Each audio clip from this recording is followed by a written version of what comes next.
Uprising Academy. They lay down the shatter. Let the bodies hit the floor. Uprising Academy at 95%. Right now with Hydra building up to this Bear Barrage so quickly. Oh, and asking. Double kill in the back with the pulse bomb from the high ground. Aerial assault with that mine. Impact se escucha de abajo gritar campeón a Sky Foxes.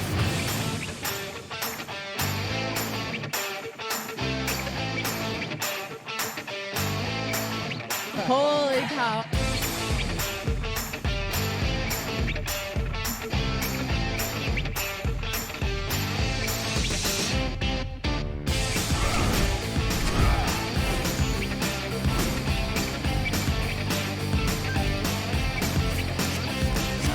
And after 42 consecutive losses, the Shanghai Dragons get their first win.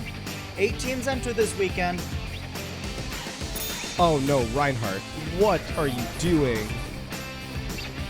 We got a clip with minimal information. It's time to break it down. Speed, 25%. Go, figure out what this man's SR is. Keep fighting until it's for sure lost. Winnable!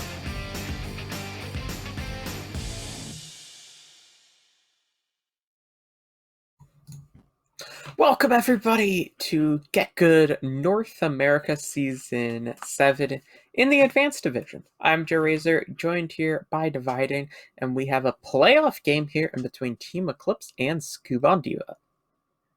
Yeah, absolutely. I'm super excited to see this game today. These games today. I'll have 2 games on the docket for you. Both playoff games, both, I believe, losers bracket games.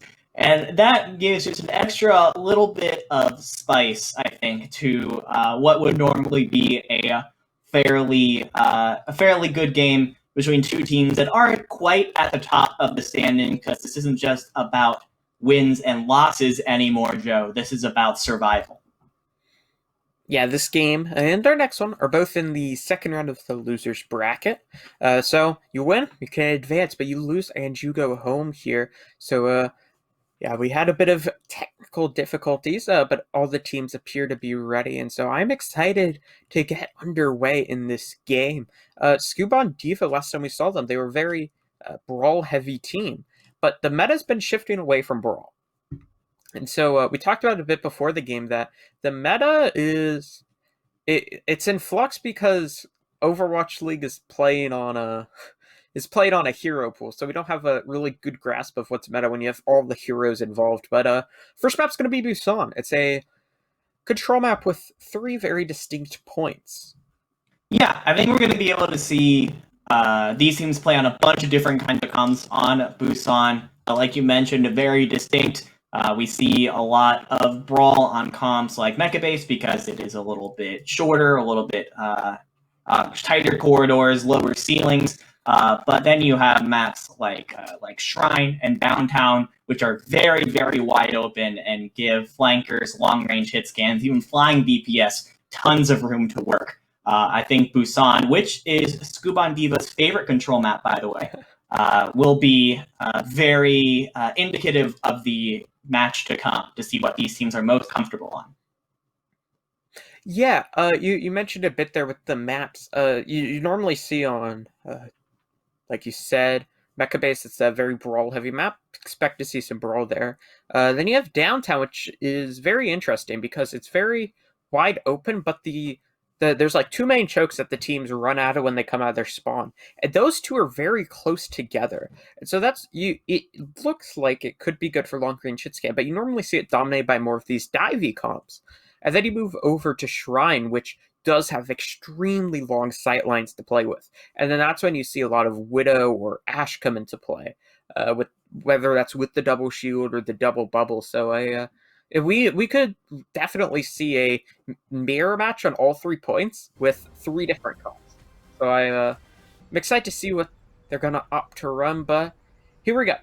We're going to start on Shrine as our opening map. Yep, Shrine, absolutely. As you mentioned, a map with tons of long sight lines. We tend to see a lot of ball comps being played here, along with the long-range hit scans like the Widows and the Ashes.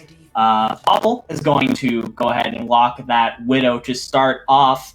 However, a bit of a comp difference right now, as Scoop on Diva is opting for a Ball Sigma comp, while Team Eclipse, as long as they stick on this for the next 10 seconds, is going for a much more traditional sort of dive. We see this comp a lot in current Overwatch League.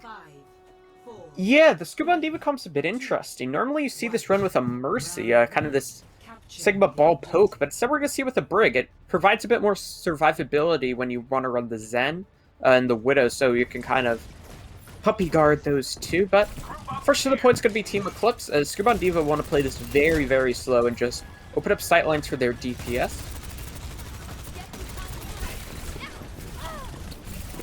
Phone, poking around the side.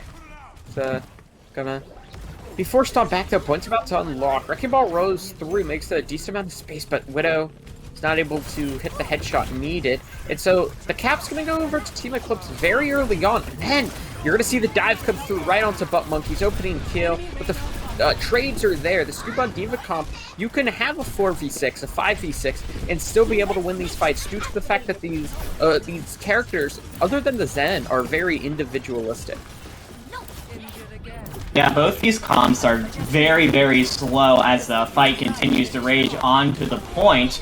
It was, yeah, big eat from the Baby Seal. I must add a quick pulse bomb generation from Phone, but it is Team Eclipse that's going to be able to come out on top at the end here as they pick off the staggers. I think Team Eclipse just did a much better job of staying sort of together as that fight continued. Team Scoop on Diva kind of were forced to play really slow and try and set up for their DPS to pop off. Both these comps actually are really dependent on playing slow until their DPS gets picked. I think Team Eclipse did it much better. And their ult economy is, I think, in a little bit better shape as we head into this next fight with already 60% of the control in Team Eclipse's favor. Yeah, due to the fact that Team Eclipse capped it very early, they were able to build up 30% while the fight was going on there. But a dive attempt comes through, and then the rock onto the Tracer is enough to take him down. We have the Flux as well, and it results in one. The Rima kill onto Moiety makes this a winnable fight, but as soon as I say that, you see the trade come through. Trans is forced out. I don't really know if it was necessary, but there's not really a big ultimate that you'd use to counter it. So it's quite all right for Scuba on Diva, but in two fights, Team Eclipse have 90% on the point. Yeah, of course, that early cap on the first point did wonders for Team Eclipse, as being able to get so quickly to nearly pretty much one fight territory. However, I think that went a little bit too aggressively there. Scoop on Diva's comp, very, very good at utilizing the poke damage combined with the Discord Orb from Ubi Pro to just melt enemy divers. So a bit of a comp mismatch there in that fight, and with the ult that Scoop on Diva has, they look in control for a little bit. Oh! I was going to say the pulse bomb stick for Phone could be fight winning, but and you see the pulse bomb stick on the Scuba on Diva killed both of the supports, but the trades are there. Scuba on Diva are like, well, supports, you mean the most important role in long sustained team fights? No, we don't need those, as they somehow clutch that up. Yeah, if I'm Soyshine, I'm slamming my desk right now. I killed both supports at the beginning of the fight, and you're telling me that we still didn't win? That's garbage. That's garbage. But yeah, Scoop on Diva did a fantastic job of being able to persist through that. Picks came through both directions, and Scoop on Diva now, honestly, if this fight goes as slow as the last couple fights, this is probably the last fight territory we're talking about here. Yeah, we see the duplicate come through. I assume it was meant to go onto the Sigma, but accidentally hits the Zenyatta, so you build up to that trans baby. I mean, he's just only built up to now with 3 seconds to go. There's an opening kill there onto Phone, but the Tracer will be able to rejoin fairly quickly, especially if Scuba on Diva can sustain on this point. Cap's going to come over to Team Eclipse, though, as they only need a couple more percentages to close this out. And they only need a couple more kills, as they are removing everybody from Scuba on Diva's support line taken down. As Phone kills themselves with the pulse bomb, but the 2K from the Noon is good, but just nobody's able to get to the point. It's going to be Team Eclipse taking the first point, and I don't want to say dominating fashion, because it was still fairly close, but they I feel like Scuba Diva could have won that point if they didn't let Team Eclipse get 90% for free off of like 2 fights. Yeah, Scuba and Diva needs to be playing a little bit faster here. I know their comms like to play a little bit slow, but at some point you just have to take initiative, say, okay, we're just gonna go in, and we're gonna just try, and we're gonna try and make something happen. Create space. Don't just wait for your DPS to, make picks, make space, make opportunities for your DPS to do so. As now we head into downtown and seeing mostly a mirror comp. However, Team Eclipse is going to run with a much more close-range, sort of brawly support to Moira Lucio, while Scuban Diva will go with the on upgrade. Yeah, well, the Team Eclipse is running something similar to the 6-man dive we've been seeing a lot at the top level, but they're just going to be playing in this choke here, and this is going to favor Team Eclipse because, like you said, they have the much more brawly support line. At Scuba and Diva, I feel like they honestly may just be getting comp diffed here. They're going to struggle to fight against Team Eclipse's comp, especially on this type of point. Yeah, I mentioned taking the initiative at the end of the last round, and Team Eclipse seems to have heard me with that Lucio pick. It's allowed them to play so much faster, so much more aggressive, and I don't think Scuban Diva was quite ready for it. These speed boosts from Whip are just massive as you see them continuing to push further and further into Scuban Diva's territory. Yeah, I mean, Foe spent most of this round dead, and just... they just need to figure out a way to break through this, and they have a Nano Boost available now, as they have been building up to, I mean, basically similar ultimates to what Team Eclipse have had, so it hasn't been a big, like, ultimate charge diff either, so Nano Boost is going to be there for the Monkey, and there it is. It's going to be thrown onto Eevee. They're going to try to make something happen, and then the Sticky Bombs from Phone are good to take down the Winston. Great opening pick there from Scuba and Diva, but there's a trade onto Phone, so it's a 1-for-1, but losing your main take can be detrimental in these circumstances, especially not. Both teams don't have the Echo. You have that one-player advantage for Scuba and Diva. They're going to try to capitalize on that. Moving over to the point, and they take down Soy Shine. Rally is in what is still a fairly close fight, but Scuba and Diva are taking the initiative to close this out, and they will be doing so successfully, as it's just now stalled for Team Eclipse. Yeah, nice primal from Eevee as we watch him just clean up this point right now. It's just Soyshine trying to get a couple more percentage points, and Team Eclipse will get off once again with a respectable 80%, putting themselves in one-fight territory if they manage to take the point again. As we look into this next fight, and honestly, 2 ults coming up from either side, as well as the flex supports of UB Pro and Clap. They will probably have their ultimates this fight as well. Things are pretty even. Yeah, we're going to see the duplicate come through onto the Diva, one of the most powerful duplicate targets in the game. Gonna get demacked, and actually gets taken down. Diva Bomb is able to be deployed, but no remack, as that's a great kill there onto Moiety. The dive through from Soy Shine, not able to take down UB Pro, just barely staying alive at the back. Point's gonna be flipped over. Nano Boost has been applied onto Eevee, trying to find anything, but it's just being kited out. The pulse bomb gets thrown in, as it results in the death of UB Pro, as Team Eclipse are 10% away and 4 kills from taking this opening map. Yeah, and what was key in that fight is Team Eclipse actually managed to push Scoob on Diva off of the point and take it before the fight had actually ended. And because of that, they were able to build up to 99 and now 100% on the point before Scoob on Diva could even get back with stall picks. I mean, their aggressive playstyle, I think, really took Scoob on Diva for a loop here, as we see them able to really take control of this first map. Yeah, well done there by Team Eclipse. And both rounds, while they were somewhat close, I feel like Team Eclipse's compositions they're running just allowed them to be a bit quicker with their decision making. And sometimes the slower comps, the slower playstyle works, but it's I think currently this playing slow, you're just gonna get smashed. When you have these comps that have the super mobile backlines, and they could just avoid getting dove by the comp that we saw Scuba and Diva try to run there on downtown, right? That comp wants to dive the backline and then get out, and then kill the rest of the team, essentially. But when you're running Boyer or Lucio, you can't dive the backline when they're all, like, huddled up on the Winston. And so it just makes it very hard to do much of anything in those situations.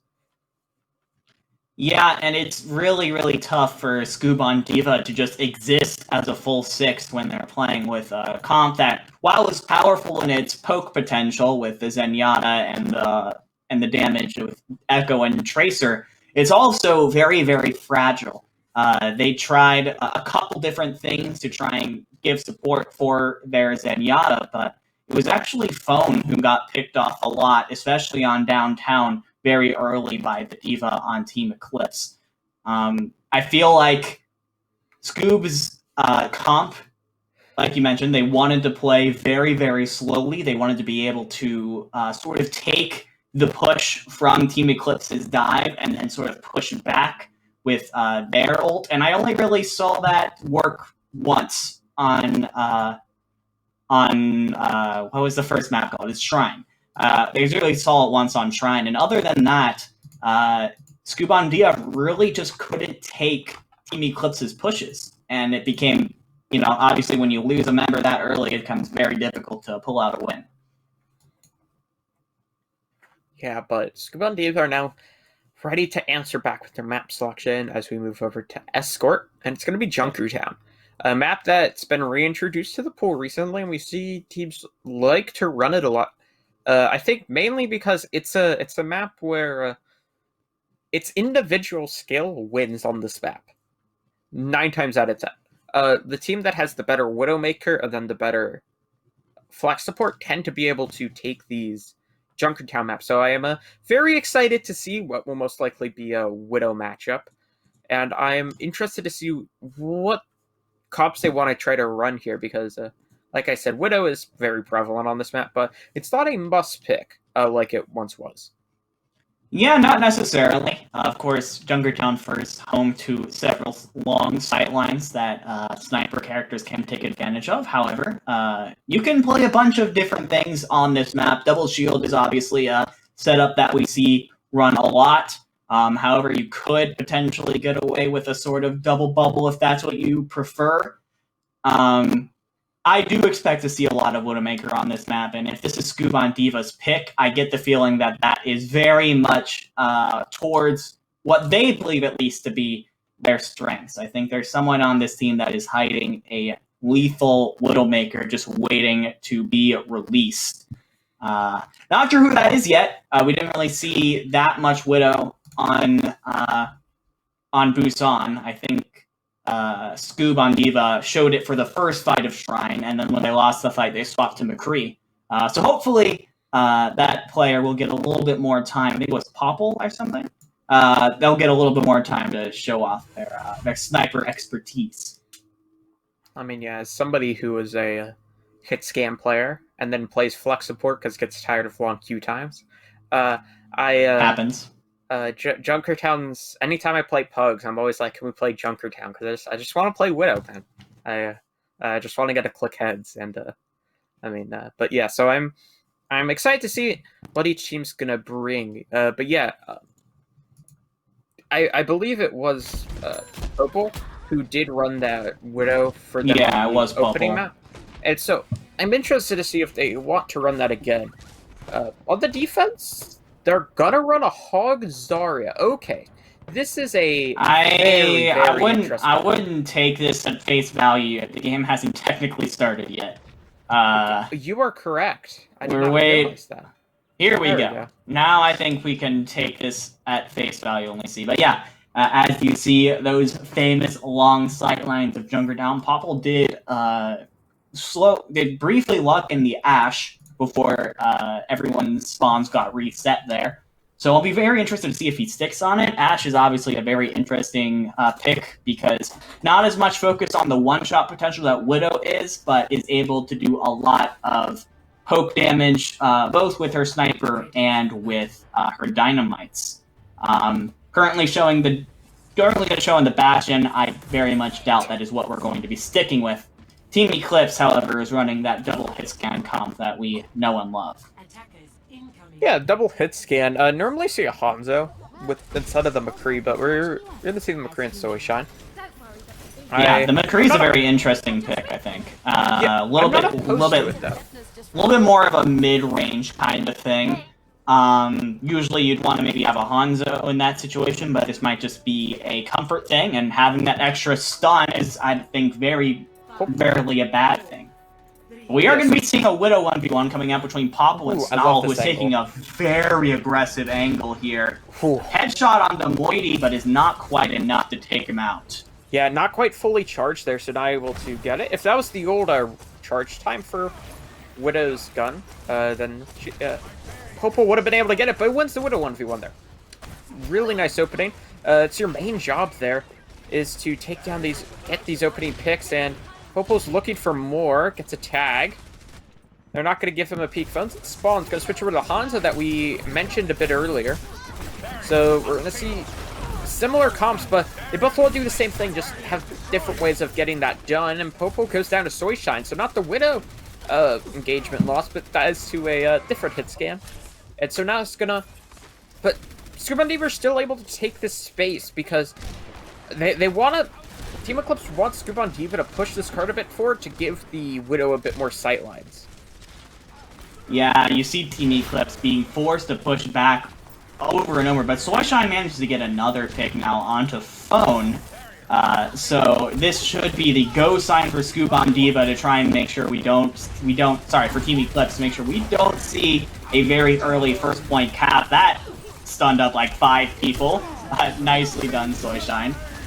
Yeah, but Scuba and Diva are getting a nice re-engage. I thought Team Eclipse were just gonna be able to run over this, but Scuba and Diva come back into this fight and get the frags they need, and they will be able to get a capture of first point. And then Snow will switch over to a Hanzo here. I imagine Soyshine sticks on the McCree. Alright, yeah. I think big thing when you're playing against these double shield sniper comps for Team Eclipse, you can't bite off more than you can chew.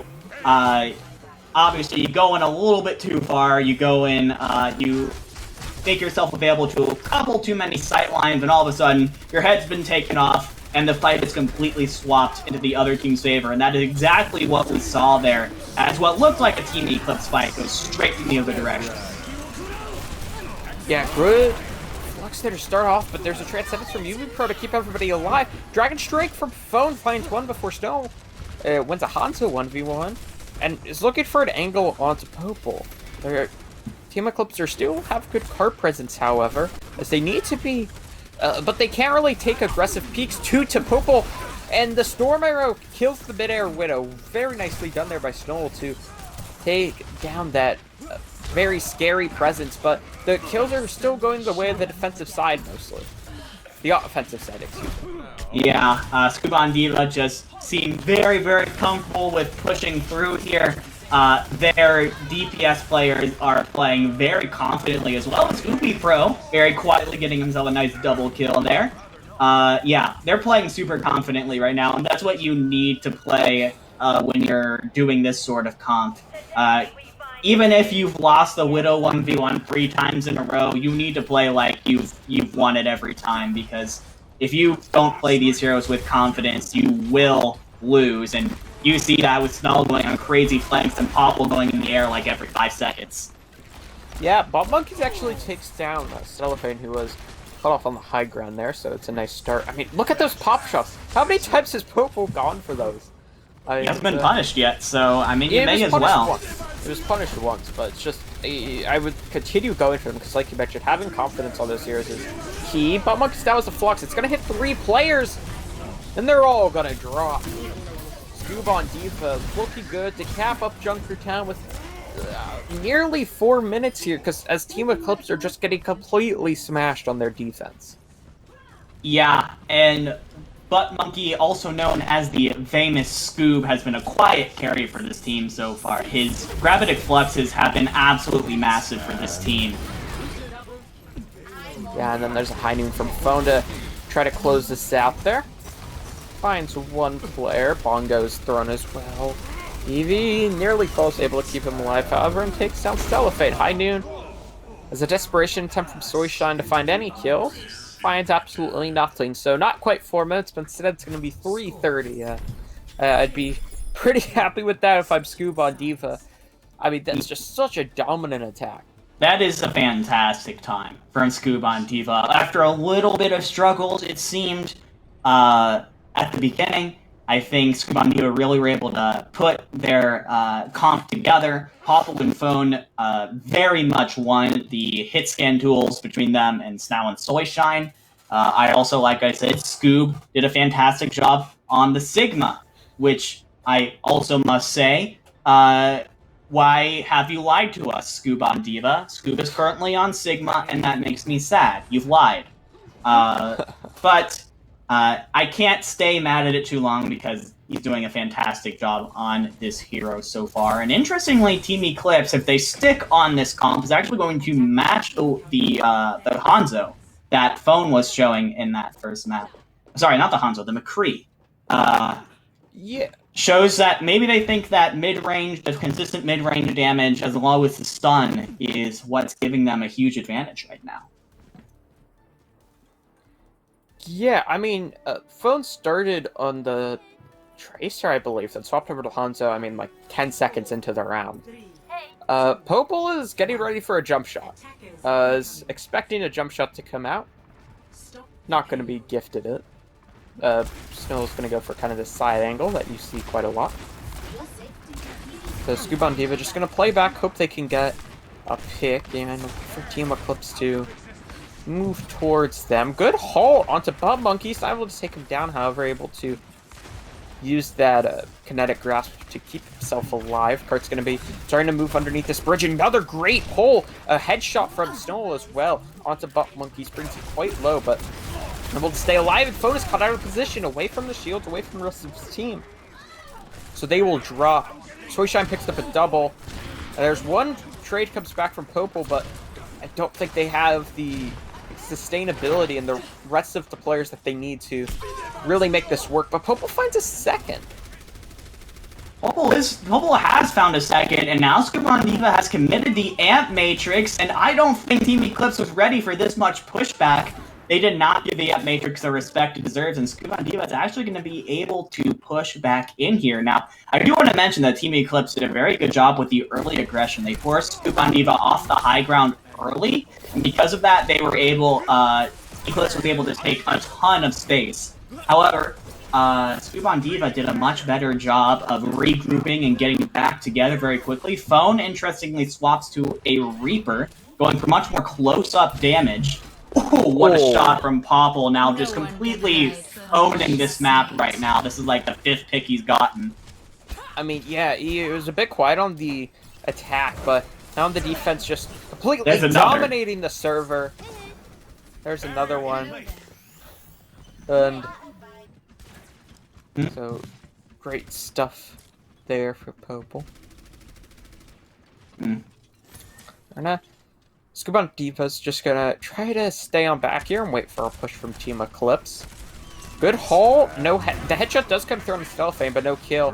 Waiting for the haul for this high noon. He actually pops it a bit early, so Soyshine does. Shields have been completely shattered for Scuba Diva, so now Team Eclipse are able to. They're to move towards the cart. I believe that is the Reaper of Phone stuck in the back. It should be okay due to the fact that they have the Wraith form. But Soyshine's gonna drop. Now this is the go button for Scuba Diva to try to get these players who are trying to make it out with their lives, but instead they're just going to be sent back to the spawn room. Yeah, and we see Phone getting super aggressive here with this Reaper pick. Not really, I think, doing much as far as the damage side, as we see that ultimate is going up very slowly, but is doing a lot to dissuade Team Eclipse from pushing up. Just that close range damage is too much of a threat for Team Eclipse to go unnoticed. And it's making sure the Team Eclipse can't go as aggressive as they want to, and making so many opportunities for Popel. I mean, yeah, Popel finds another kill there on someone to Cellophane. Just getting that damage from the Supercharger. And now Scuba Diva trying to keep the pressure applied. Good accretion.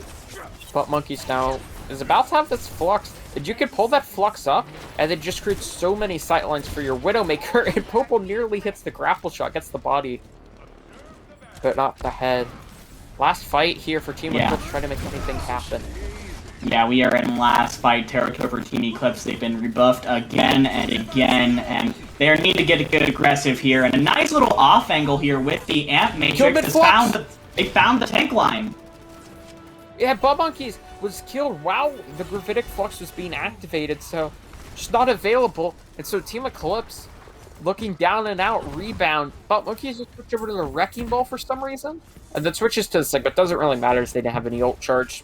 So, doesn't really lose much there, but really nicely done there from from Team Eclipse, excuse me. No one can help. Yeah, nice play there from Team Eclipse. The off angle with the Amp Matrix. Scuban Diva, I don't think was expecting that. Caught the tank line lacking, I'll tell you that.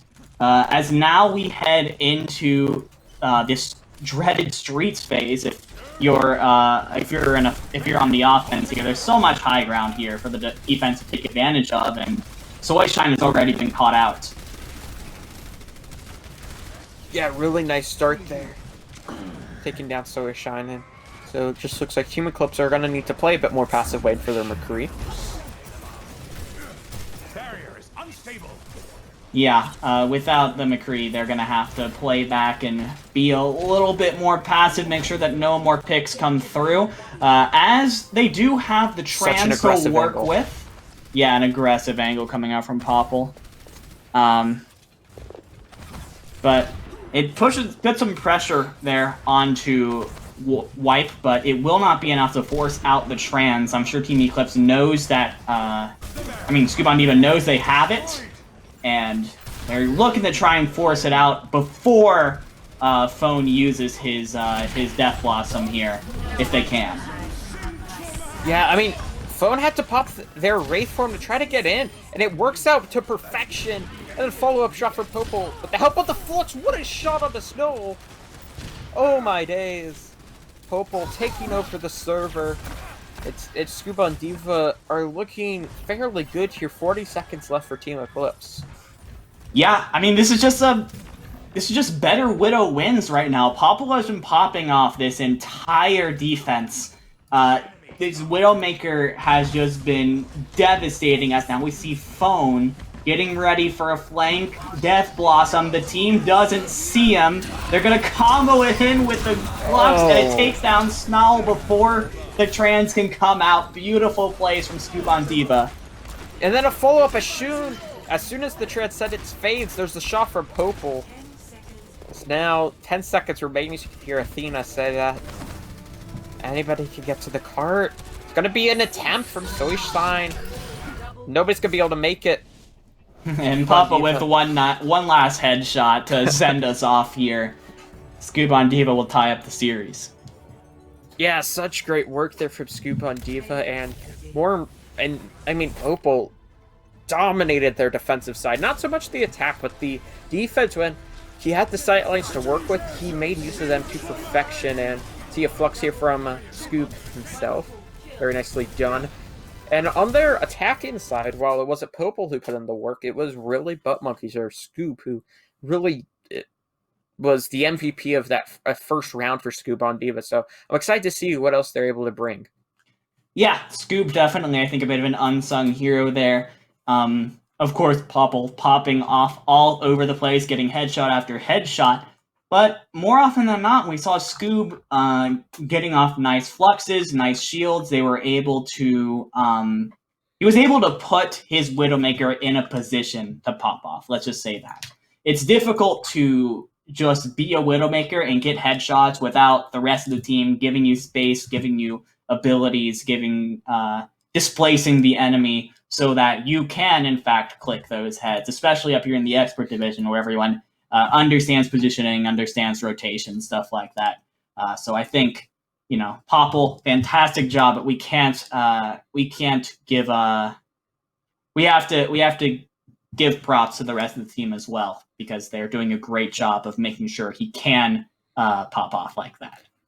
Yeah, there were so many times where, due to a hole, that it just opened up a shot for Popol. to hit. Just like pulling them out from behind cover, behind the shield. So really nicely done there by the tank line and the supports to set everybody up for success. But that's going to be it for our opening 2 maps. It's not it for us, though, as we will be heading to a quick break. And then we will be back with the conclusion of the series. Don't go anywhere, as this has been a very fun series to watch so far. See you in a bit.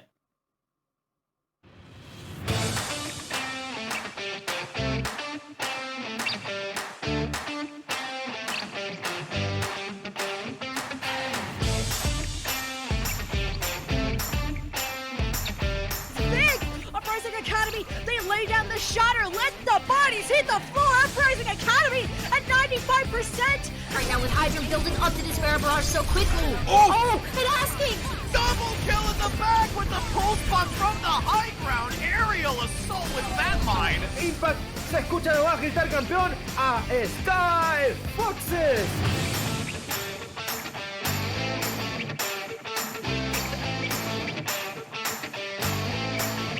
Holy cow.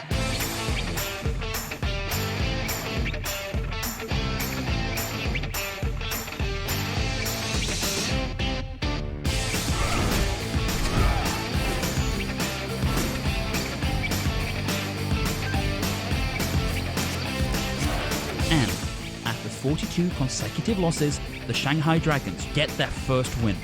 8 teams enter this weekend. Oh no, Reinhardt, what are you doing?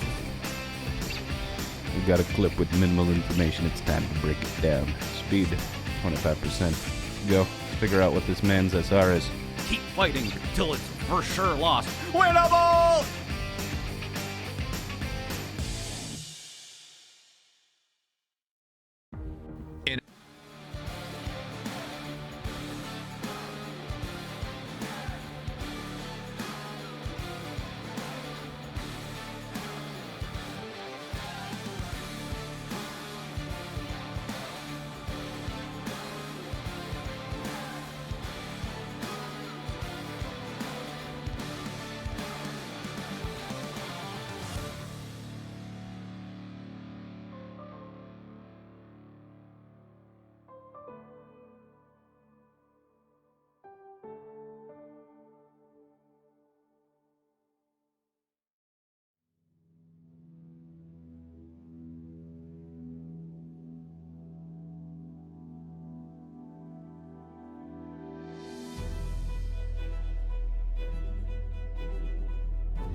In a totally imaginary world where the government allows a virus to sweep the globe and every city is on lockdown, one company is there to connect us all.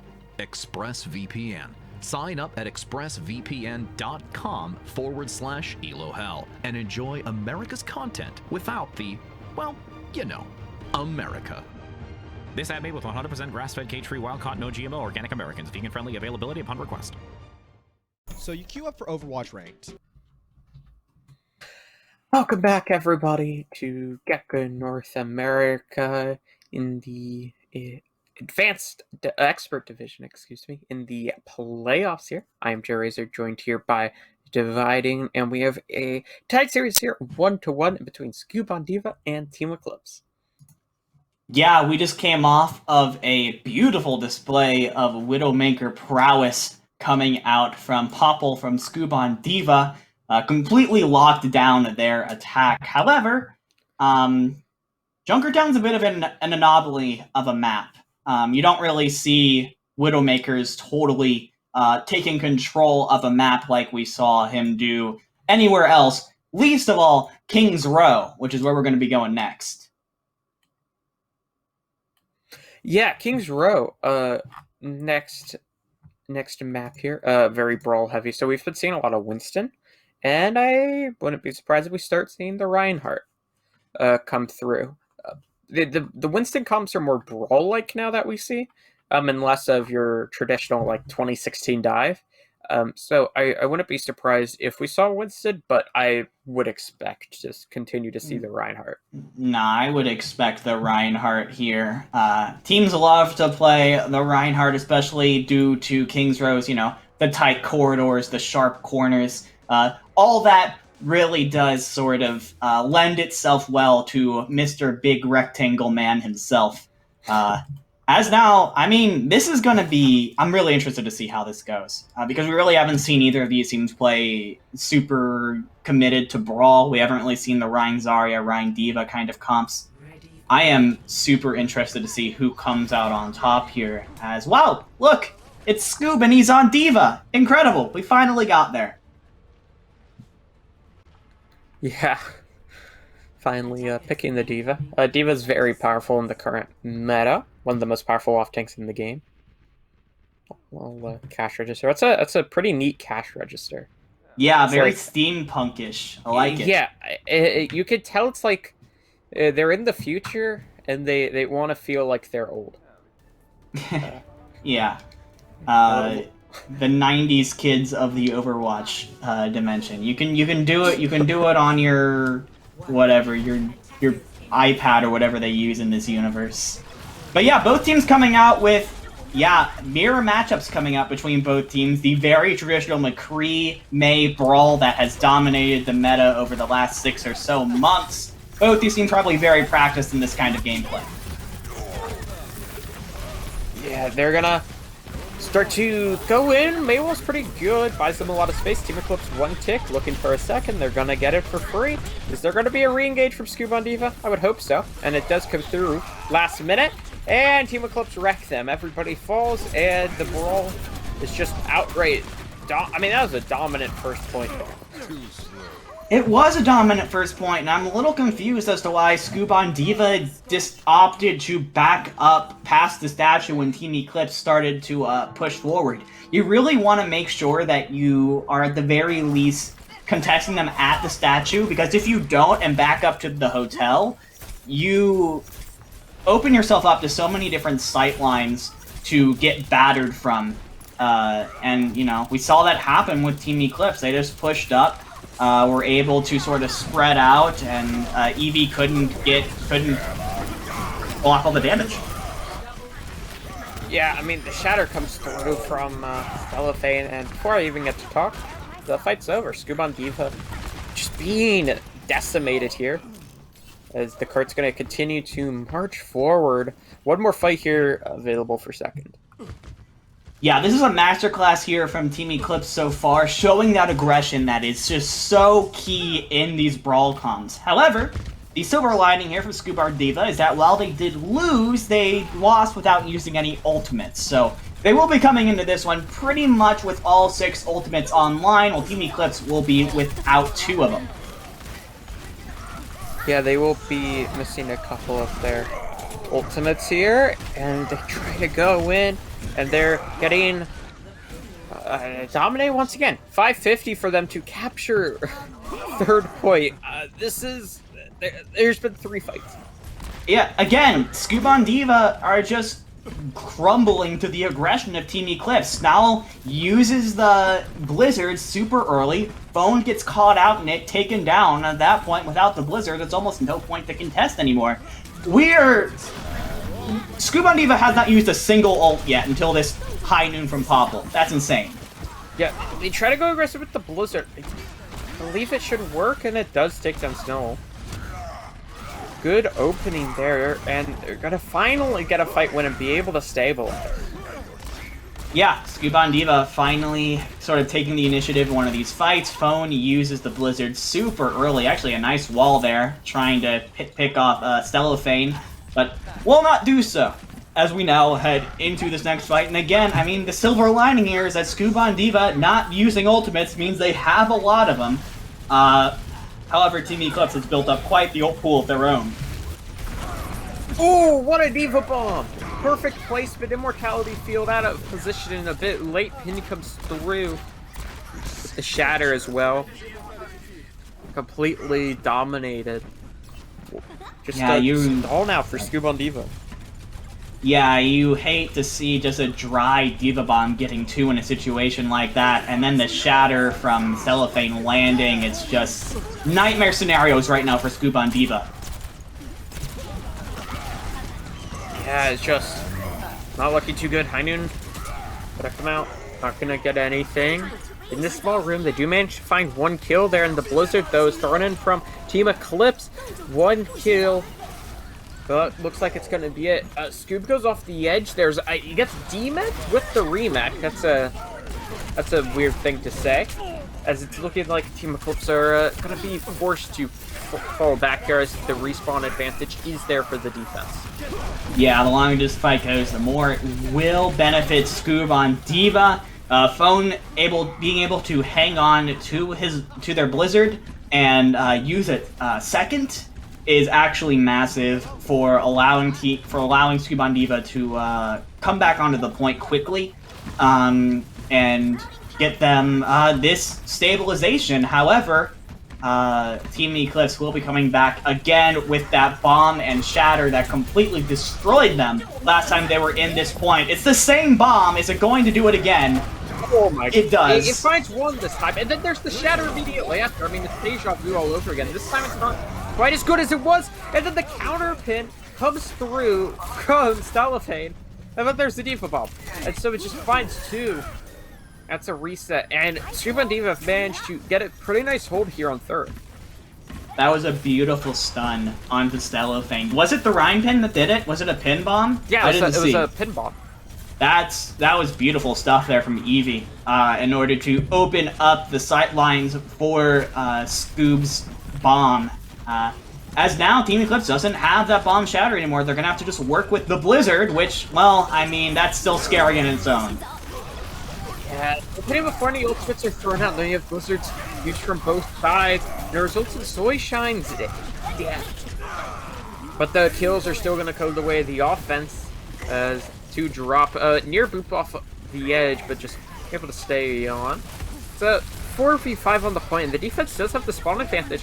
So the fact that there's no kills, and now the style barrier for Scuba and Diva, there's the counter barrier. But the fact is, Scuba and Diva just have the spawn advantage, and then they have the ultimates to make this work. Shatter comes through, and it is still an even fight despite all of this. I feel like at this point, Scuba and Diva should be coming out on top, and it looks like they may be able to do so here, as it's not anybody left, and so they finally take this very, very long fight.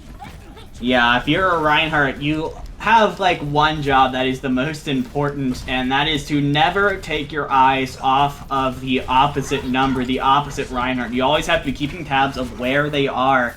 Unfortunately, Cellophane let themselves get a little bit distracted, got taken off guard by the Shatter, and by the time when Cellophane went down, that was it. What a beautiful shot from Phone. I mean, that fight's just over. Yeah, Soy-Shang was very out of position. So it just gets picked off. But like you said, nice shot from Phone, and that's the fight. They had nearly 6 minutes, Team Eclipse did, to capture third point. And now they have 50 seconds.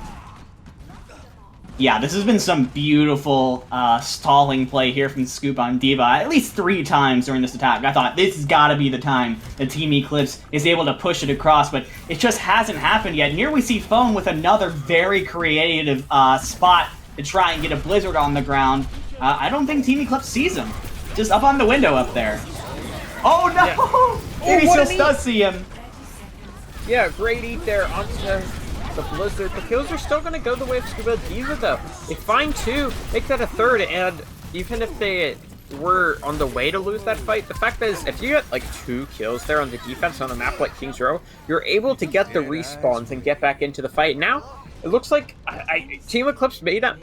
They probably will end up capturing it. It's going to be struggle to touch here. It's going to be on the Lucio, but he drops to the High Noon. Nobody else is going to be able to get there. The Team Eclipse came into third point with 555 and come out with 67 meters. Yeah, and oh man, if Scuba Diva is able to beat this attack, right? If they're able to win this map, Team Eclipse is going to look back at this and they're going to be so upset. If you are crossing into point C with almost 6 minutes on the clock, that is like almost guaranteed, at the very least, you're going to finish the map. But Scuba Diva did a great job of being able to sort of repel Team Eclipse's advances there. The kind of play that I think we wanted to see on earlier maps when they were playing other comps just didn't quite happen. And I think that it worked out a lot better for them here in this sort of brawl environment with a much more tanky and durable composition.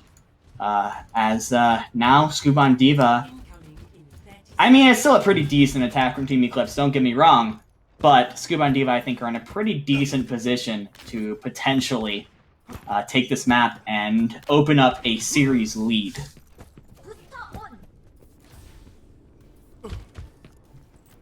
As both teams seem to be locking just about the same thing. I'll be interested to see if Papa will stick on the Sim and Scoob on the Sigma, but I like the Sigma pick. I think with the Sim Extra as well, allows you to get right up into their face, and you still have a lot of utility that the Diva provides. They're actually just going to go to the high ground. So I thought they were going to kind of play how you saw the Dallas Fuel play, where they just use the TP to get straight into the other team's face, but instead they're going to just use it to take the high ground, then immediately give it up.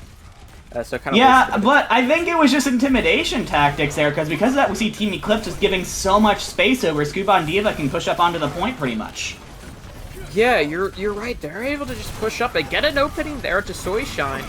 Good start. They need to just try to make sure to keep the Hanzo alive, as you can hear Popel say, I need healing. We'll pretend that was in Hanzo's voice. There's a couple stuck back into the hotel there, but they're not really falling. 2 kicks have been gained. Even in the back, Baby Seal putting a lot of pressure onto the front line. The Mortality Field thrown in, nearly taken out. It's going to be Phone that falls. Amatrix is there with the Flux as well. Flux catches 3 players. It's on the backside, but it does not matter because Scoob has enough damage himself to make them draw. Picks up 4K. A 4K. Absolutely dominates the opposition. Scoob on Diva with a first point capture. Yeah, what a play. What nice play there from Scuba Diva. A little bit unorthodox from what we see usually on King's Row. However, I think doing that really put Team Eclipse on the back foot from second 1. Doing that little TP play onto the high ground, even if it didn't accomplish much in itself, as they just sort of went down main anyways, Scuba Diva was really able to push on that aggression as Team Eclipse were just trying to figure out what exactly they were doing. Yeah, Dragon Strike thrown in, splits them apart pretty well. Blizzard, though, keeps really any capitalization of that space, but the Shatter's good, but the Sound Barrier, from what there to keep everybody alive now. The offensive Sound Barrier, Diva Bomb catches Phone, but they throw out their Blizzard right before they drop, but it just is, it's gonna buy them space, and split up is Team Eclipse. They were kind of split up into 2 different 3-player pods, but they're able to stabilize and get out. And Scuba and Diva are there. While they did lose that fight, they still are in a good spot to make something work. Yeah, they were able to push the cart past this choke point, which I think is a good thing overall. It allows them a little bit more space to work with. That choke to start second point is so terrible. As we do see them coming back with the Gravitic Flux and the Ant Matrix, probably the Hanzo Dragon Strike as well. Team Eclipse pretty much is going to be looking for a big shatter from Stellafane. Other than that, they really aren't working with much going into this fight. This should be Scuban Diva coming out on top. Yeah, Flux is there. And then the Dragon Strike right below. But Immortality is there to keep them up for now, but as soon as it fades, everybody drops. And Dividing. That's a combo that's been in the game ever since they released Sigma. Yeah, valiant effort from Clap with the Immortality field, but as soon as that went down, Scoop on Diva were able to just roll through with the devastating damage. Whip did not quite have the sound barrier up yet, but he will have it up this fight, as well as Clap's Ant Matrix. But Ubi Pro is going to go very aggressive with his. Yeah, and it still gets dropped. Good stuff there. Shatter blocked there, so not completely out of it, but you lose those two players very early on. Just gets spelled doomed to your fight, and it does. Scuba and Diva capturing up second point. Very nicely done. And now they'll have around 4 minutes to make third work. Yeah, not quite as good as Team Eclipse up to this point, but it's still a very, very good attack so far as they continue to push forward to Scuba and Diva and get picks. Really not allowing Team Eclipse to get set up is key here, as they are coming in with 5 ultimates, Team Eclipse is, so I think they're likely going to win this next fight, but the more cart push that Scuba and Diva can accomplish before we get there is definitely going to be beneficial as we move into the next couple of minutes. Yeah, they're gonna see blizzards come up from both sides. There's sound barrier from Eclipse trying to keep everybody alive. The Shatter! Stellafane drops the hammer. It forces Scuba and Diva to rethink their plans of attack. Oh, you gotta kill Phone here, right? He's blocked in by the other Diva. Alright, yes. Okay, Phone is going to go down. Kill. They were not able to survive much longer. Of course, May the Queen of Stalls, but not quite going to be able to live through that. Now we go into another fight. Scuba and Diva is going to go aggressive, and they should. They have the Flux Dragon combo once again, and they know Whip doesn't have the beat. Yeah, the Immortality barely keeping everybody alive. Stop trying to do it, but he has to reload, so one player does drop, and now the aggression's going to come through. Phone with great icicle there onto Soy Shine. Oh no, and I don't think anyone from Team Eclipse is even going to be able to touch here. They're pretty much forced on the stall heroes now. And yeah, that's going to be it. Yeah, Scuba and Diva going up 2-1 in the series. One more map, and they will be sending Team Eclipse home out of the tournament, but Scuba and Diva are looking good. Yeah, and you've got to be so sad about that if you're on Team Eclipse, you're a Team Eclipse fan. Just knowing how many opportunities you had to push the cart across the finish line there in Point C, and you just weren't quite able to do it. I think for their credit, Scuba and Diva did a fantastic job in that situation. There's a lot of pressure there when you lose the first 2 points that quickly to stabilize, but they did a good job. They didn't lose confidence. I think that's very important. We saw Phone going for flank blizzards like every other fight, and I thought that was great of them. But with 6 minutes on the clock, you have to think, there were definitely opportunities for Team Eclipse to finish the map, and they just couldn't do it. Because of that, Scuba and Diva is going to go ahead and take the lead for the first time in this series. Yeah, Scuba and Team Eclipse, had 6 minutes to capture a third point. I mean, you essentially need to win. Due to the fact that Scuba and Diva tried to contest last minute on second, they needed to win one fight and a stall fight, and they were unable to do that.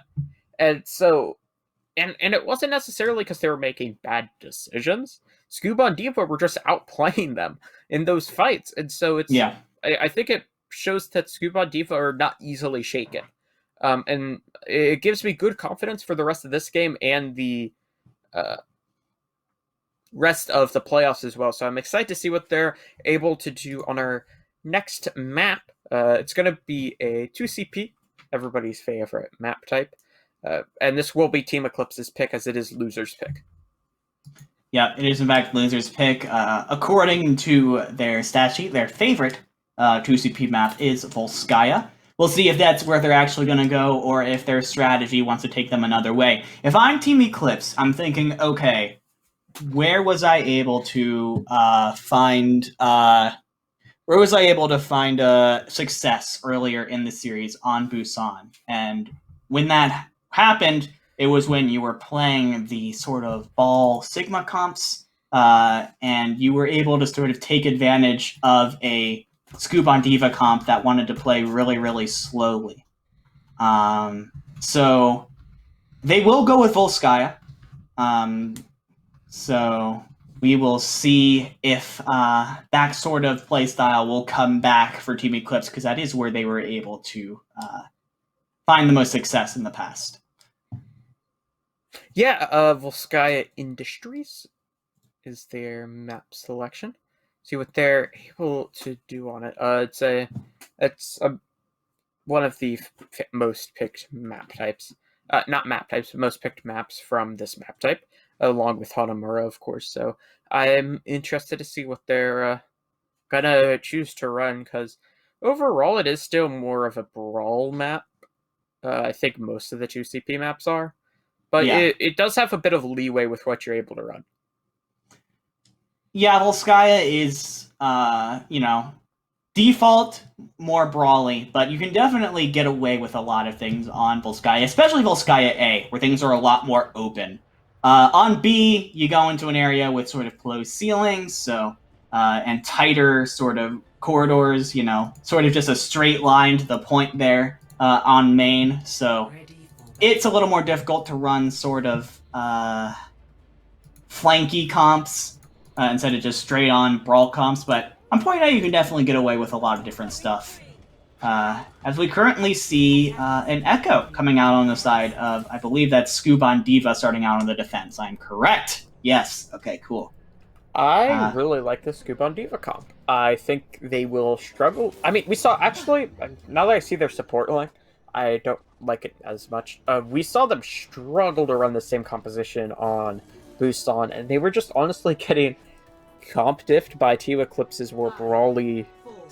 Like, it was the same comp, just with a different backline. And that backline just, with Despoiler Lucio, is just, you could just play. What Scuba Diva's comp want to do is they want to kill the backline. You cannot kill a Moira you cannot dive a Moira Lucio.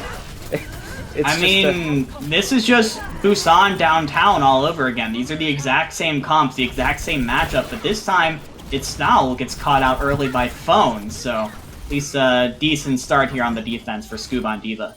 Yeah, but speaking of Scoob, who is on Diva, gets taken out there, so 1-for-1 trade. There's a nice kill there on Estelathane, however. So it's a fairly even fight so far. Bonus, if he could find one kill onto one of the supports, that could spell doom to this fight, and he does successfully. There's a trade there. Snow is able to catch out Fun with the focusing beam. Quite a powerful ability, especially on those low health targets. Anti-nade to Baby Seal, however, as Diva Bomb already. You build ultimates quite quickly in this composition, but then it's going to be Snow who capitalizes on the space created by that bomb. It's going to be Team Eclipse looking fairly good to capture a first point, but Scuba and Diva want to stick around and stall. Yeah, and I think we're seeing this sort of, the way these comps are interacting with each other right now is like the exact same as we saw on Busan 3 maps ago. We see Scoob on Diva wanting to play a lot slower, but they just keep on getting picked off over and over again by the sort of more brawly version of this comp that Team Eclipse is currently running. Now, they're able to get the picks, which means no snowball potential really here for Team Eclipse. But they're just able to rush into one place and hold it. And Scoob on Diva, it becomes very difficult for them to be able to sort of stay alive, as you know. the whole point of Overwatch is to hold and contest certain points on the map. So, you know, it becomes very difficult. Yeah, duplicates there onto the D.Va is going to be the selected target. Coalescence now thrown in onto the back. Nano boost as well onto Eevee, so a lot of ultimates for Scuba D.Va. They try to push in. Oh, Eevee uses the rival rage to get back onto onto the ground. Stays alive with it, very nicely done there, and then gets a kill onto Stellafade. He's making moves out here, making plays. And the post bomb to the back kills too, however. I mean, Bone, oops, got a environmental kill with the D.Va. Kind of weird. Yeah. Joel's trying to make something happen there with this D.Va duplicate, but the players are just lacking for Team Eclipse, as Scuba and D.Va are gonna manage to hold on and has good ultimates to work with in this next engage. Yeah, Team Eclipse just continued to commit ults to a fight where, I mean, they were trading. Scuba and D.Va and Team Eclipse were trading the whole time, but even so, Team Eclipse decided to pretty much use... They used 5 ultimates that fight, I think. And that... Yeah. Oh man, that is no good, especially when you look at Scuba and D.Va's economy and you see both support ultimates coming up, you see the D.Va bomb coming up. However, Team Eclipse is going to swap onto the Reaper here, going more brawly. However, I don't see much of an answer for Phone right now. Oh, I mean, Phone just gets a kill. Well, there's an attempt at a remake there for Baby Seal, and that's just enough to make it work. And that's the fight. Scuba and D.Va just dominating here, just 3-20 now, because divided. I mean, Team Eclipse are just looking kind of lost. Yeah, I mean, I understand the point of the Reaper, why you put him in here. You want to play a more brawly comp, you want to be able to have more short-range damage. But in the end, now without, like, the opposing Echo on the other side, there's really nothing on Team Eclipse that will do anything about Phone. Phone is pretty much just free to fly wherever they want and just go all over the place and get all sorts of poke damage. As you can see, it's just the Moira trying to get a little bit of damage on her. It's just not good. Yeah, dive onto the high ground now from Scuba and D.Va, trying to make something happen. It makes it work, kill and still, and then we have the duplicate as well. This time onto the Winston instead of the D.Va. Don't know if that was the intended target there. Anyway, Winston's still a good dupe target nonetheless, but Team Eclipse just had no players. The duplication didn't do a whole lot. But Scuba and D.Va just doing a good job there. Eevee giving a quick dance. Eevee does his little dancey dance again. Love it, love to see it. Good moves. I mean, like, sometimes you see it to peek around corners, but Popo's just peeking that anyway, so it's just like... Okay, so now we're seeing... Sorry, now we're seeing a lot of swap coming up from Team Eclipse. They're going with a much more traditional brawl comp, and this is kind of what I would want to see. Don't go half into this sort of dive brawl comp. Go full brawl, and see what you can do. You now have Soy Shine on the McCree to try and put some pressure on Phone. Good stuff, and there's enough time for them to build up ultimates before we get into overtime. I mean, still just not been able to play the game. They've been on this Reaper for quite a while, and they just have not had a single Death Blossom. This is just Scuba and D.Va pushing the aggression, keeping their foot on the gas, and forcing Team Eclipse to rethink their decisions. Yeah, I think you kind of have to take that fight if you're Team Eclipse after you've done a wholesale comp switch pretty much. You were able to force out the support ultimates from Scuba and D.Va, so that's really good. Whip will be coming back with the Beat, and you'll also be having Snarl's Death Blossom available. Potentially going into what is probably the last fight, and honestly, Team Eclipse, this is a must-win if they want to stay in this series. They need to be able to cap this point with time. Yeah, and then even if they don't, I mean, capping in overtime is just the bare minimum they can do. But Stealthfake drop. There's a counter, Noon in, and it finds one, but Phone finds the kills. It's all it's still to try to make something happen. He's not able to. And Team Eclipse need to reset as quickly as possible if they want any more chances at this attack. Yeah, now with 20 seconds left on the clock, Snarl is going to swap onto the Tracer to just try and make sure we can potentially get someone to contest as we see the Tracer moving forward to get onto the point. Team Eclipse, they have tools. They'll have the Shatter online. They will probably have the Grav as well, and the Ant Matrix. Honestly, they actually have a slight ult advantage here. It's just a matter of putting a big fight together because we're in overtime. Yeah, it's just the tag comes in from Snow. Phone? Oh, gets into the duplicate right before he dies. Phone uses that duplicate essentially so they not die, but they do drop eventually. But it will not matter because Scuba and Diva, the rest of Phone's team is finding the kills they need. So Team Eclipse are gonna need to try to hold Scuba Diva, otherwise it will be knocked out of the playoffs.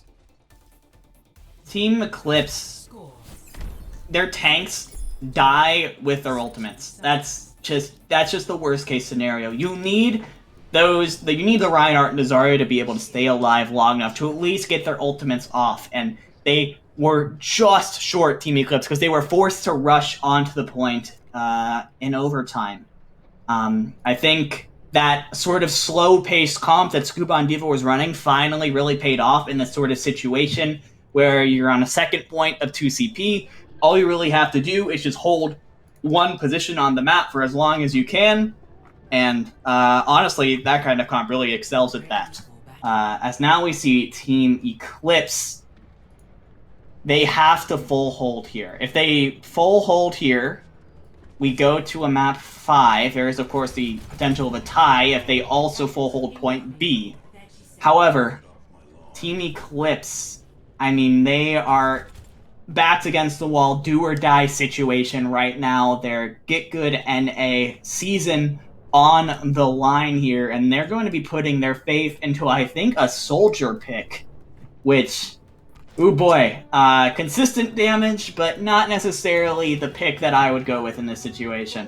I mean, the Sparkle Soldier won Dallas Field tournament, so who knows. Genji! From Phone, they are quite a prolific Genji player. I do like the Genji pick. I'm a big fan of it. So this is kind of what we've been seeing a lot at the Overwatch League level. But still, Scuba and Diva are, for some reason, really like this Ana Brig backline. Yeah, the Ana Brig backline, it provides a ton of healing, a ton of support to the tanks as we see Scuba and Diva go on a bit of a journey around the map. Ubi Pro, this is actually really good from Scuba and Diva because no one has gone down yet, but they took a ton of damage, which means this is going to be an incredibly fast nano boost coming out from Ubi Pro. That's a great DMAC, though. But yeah, Ubi Pro, like you said, has that nano boost. Popo drops you probably nano even. You could build up another one by the time Phone has Blade, but it looks like they want to save this. Phone has built up 70 with kill on a baby seal. Gets cut out though, so it's just like a very slow. It's a very slow fight. Nanobus though onto Eevee. Goes onto the high ground, tries to dive these snipers. Really nice coach gun. Oh no! Soyshed sends himself off the edge of the map, but the coach gun used to boop away Eevee, and now they're just lost a player when they never should have. Phone tries to turn it, gonna find one kill close to this nano. There's no close to this blade, excuse me, no nano boost available, but not gonna need it. It's just the neutral damage is good enough. This is disaster scenario right now for Team Eclipse. They need to be able to hold this second point for what is going to be over 5 minutes in order to stay alive, not even win, but draw and stay alive. They're going to be playing into Phone's Blade, Eevee's Primal Rage, and Voidy's Rally. I mean, the snowball potential here is quite immense, even if Phone isn't going to have that nano to increase their blade. Yeah, there's gonna be an boost onto Stealthing, who tries to take the aggression and takes down Phone. The blade's not quite as good in this current comp, but due to the backline that Team Eclipse is running, it can get good value, but it's not even gonna get a chance to use its DPS Scuba and Diva draw. Yeah, a good aggression there from Team Eclipse to stop the snowball. Eevee doing their little dancey dance once again. Gets antied for it. Oh man. I guess Clap isn't a big fan of that dance. But Scuba and Diva did not commit any ults. They know all they need is one good fight here, and they're going to have 6 ultimates on board this fight. This I think, is where they're planning to move on in these playoffs. Yeah, Blade comes out. Kill there on Purple, though. Nano boost as well. 1 kill, 2 kills. High Noon comes through, though, as Team Eclipse are sustaining through this, and they're fighting the kills. I mean, 4 ultimates used from Scuba and Diva, and only 2 kills found. Team Eclipse sustain through it and hold on. Team Eclipse. I mean, that was a great bit of defensive work coming out from the 11th seeded team. Using several ultimates of their own, but key ones, the High Noon, the Bob, the Diva Bomb, all fantastic at area denial, which is what you need in this sort of situation. However, Scuba and Diva still coming in with a slight advantage here. They will have the rally still, and they will have the duplicate. Team Eclipse pretty much just working with the primal range of the nano boost. Yeah, it's going to be a start off here for Scuba Diva with the duplicate. And then Bone comes up big with 1 kill. Popo with the self-destruct, just waiting for the correct time to use it, and may never end up using it. Pops it last second. As down, they're going to try to come through with some extra aggression. The Nano Mercy drop, and they're finding the kills. The Resurrect was good enough to keep them in this fight, and then they find the kills after being down 2 players. How is Team Eclipse doing this? Team Eclipse is doing this because they're doing a fantastic job of, again, that sort of area denial. Scuba and Diva continues to try and push in and find picks, but, I mean, you need one really good, clean fight if you're Scuba and Diva. And they haven't been able to get that yet. They've been able to get picks, but Team Eclipse have been able to get picks back. And they know that Team Eclipse doesn't have to be perfect here. As long as they get a pick or 2 on the engage, they can rely on that defender spawn to get themselves the advantage in the long-term fight, as now we are down to 2 minutes, and Phone's already down. I mean, that's almost a fight loss already. I mean, yeah, it really is. There's a Nano Blade, though, coming up from Scuba and Diva when they decide to go in next, and Popo will switch to the Widowmaker. Yeah, the Widowmaker probably meant to help counter Soy Shine on the Ashe, which, to be fair, has gone pretty uncontested up on this point, up on far high ground without much of a care in the world. As we saw, Popple's Widowmaker do a lot of damage on Junkertown, but as you can see, it's so difficult to find sightlines in this situation. Let's see if this Nano Blade can get anything, though. Yeah, it's gonna pop it. Finds... No, they don't touch! Oh my gosh! Eclipse C9s and they're out of the tournament! Oh my goodness! They just didn't touch! The Nano Blade, the Primal Rage, it forced Team Eclipse off of the point. They didn't realize, and that's it. Just like that, all of a sudden, my goodness. I mean, that was looking like another one fight for Team Eclipse. They had the picks, they had what they needed to win in the long term, but no one touched the point, and just like that, it's going to be Scuba and Diva advancing, and Team Eclipse goes home. Oh, that's such a terrible way to go out, Joe. I mean, yeah, I mean, I jumped out of my seat there. I could not believe it. I mean, this is a tragedy. Scuba Diva will be advancing, though, to win losers round 3, where they have a chance, actually, to play Fish, who they played in their opening game, so could be a nice little fun rematch there. So, but yeah, it's Scuba Diva taking the series in after that first map was pretty dominant fashion, all things considered.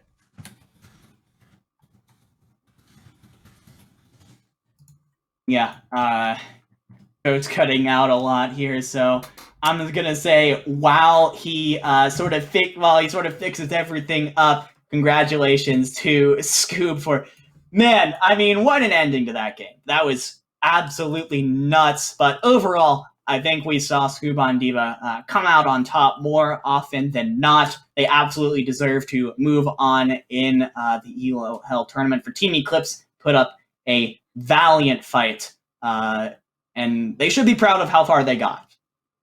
Yeah, they definitely should be making it to playoffs is making it to this stage in the playoffs and looking as good as they did in most of their games is no small feat, but believe that is it for us here in this opening game. We have another one coming up very shortly. It's going to be over in the rookie division in between Crimson Crusaders and Team Nipaclana. So yeah, you'll want to stick around to make sure to catch that game. But I am Jerizer, joined here by Divided, and we'll be taking a quick break. Then we will be back with our second series. See ya! So you queue up for Overwatch Ranked, only to be greeted by this, which then leads to this, and oh no, Reinhardt, what are you doing? The solution? Elo Hell pickup games. Hey, you know what? Just Oh my god, it's huge! Oh! Kill! Let's go. Open to players of all ranks and most platforms, Pugs give you the chance to experience competitive Overwatch as it was meant to be played. Competitively. I need help. I'm with you. Shoot. No way, dude. Go. Let's go. Nice. Good call. Players set their icons to indicate the role they want to play, then two captains pick their teammates and draft the most competitive teams they can. You can also take part in our pioneering learning event, Coached Pugs. To take part, join the Elo Hell Pickup Games Discord and be sure to read the Pug Guide and FAQ. Good luck, have fun, and we'll see you in-game.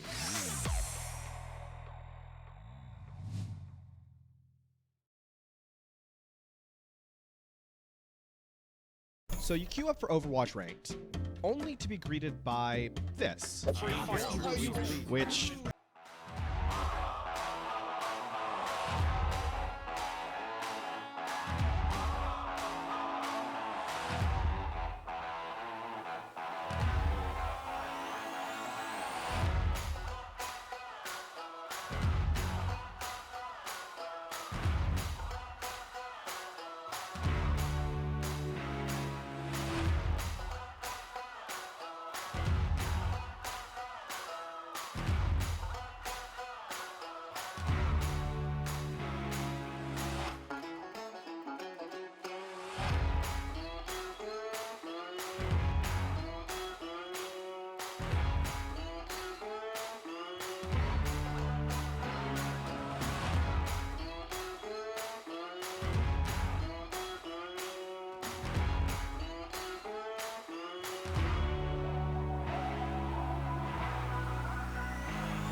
In a totally imaginary world where the government allows a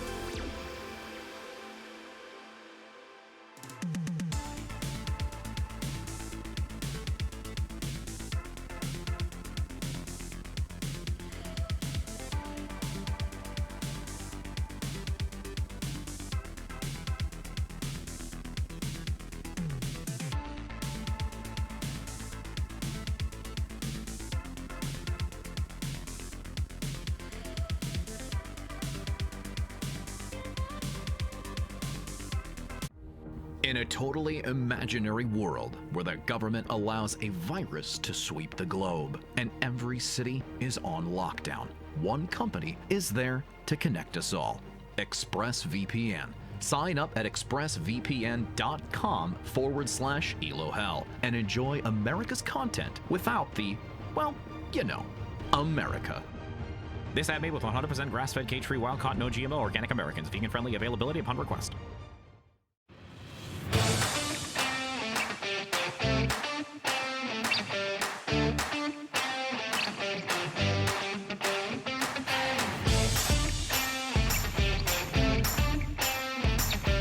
Big! Uprising Academy, they lay down the shatter, let the bodies hit the floor. Uprising Academy at 95%. Right now with Hydra building up to this Bear Barrage so quickly. Oh! And asking! Double kill in the back with the pulse bomb from the high ground. Aerial assault with that mine. Impact, se escucha debajo gritar campeón a Sky Foxes.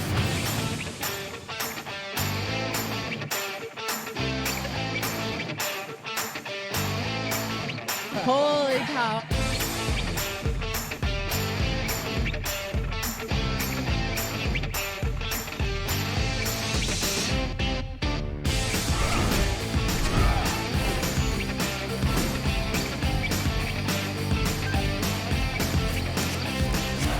And after 42 consecutive losses, the Shanghai Dragons get their first win. 8 teams enter this weekend. Oh no, Reinhardt, what are you doing? We got a clip with minimal information. It's time to break it down. Speed, 25%. Go. Figure out what this man's SR is. Keep fighting till it's for sure lost. Winnable!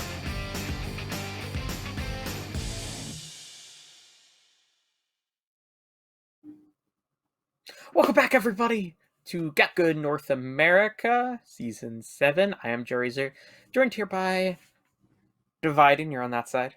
And we are getting ready to get underway in the rookie division in between Crimson Crusaders and Arcana Judgment. Yeah, Crimson Crusaders and Team Nippa Clan, or TNC, coming into this matchup. We're in a very similar situation as we were last time. Second round of the losers bracket. Crimson Crusaders, interestingly, are the number 4 overall seed. They find themselves down here because they lost in a 5-map series to the 5th seed SMHS Eagles in the first round of the winners bracket. So now being forced to sort of make a losers bracket run in order to get back to that top 4 that their seeding might suggest to them. And that journey starts on Lijiang Tower. Yeah, Lijiang Tower opening map. Of course, you always start on control. Map, like a lot of control maps, 3 points with 3 metas. Yeah, Control Center, which is Brawl, Night Market, which is where you can play the Symmetra, and then you have like the Symmetra-based comps, and then you have just forgot the name. You know, the other point that happens. The other the other point where you can run there's the gardens, kind of there's gardens, Night Market, gardens. There's Control That's Center. the other point. Yeah, gardens where you could run more of the dive comp. So it's a fun map to watch, but it's also a map where you don't get a great judgment of how good each team is. So, but you know.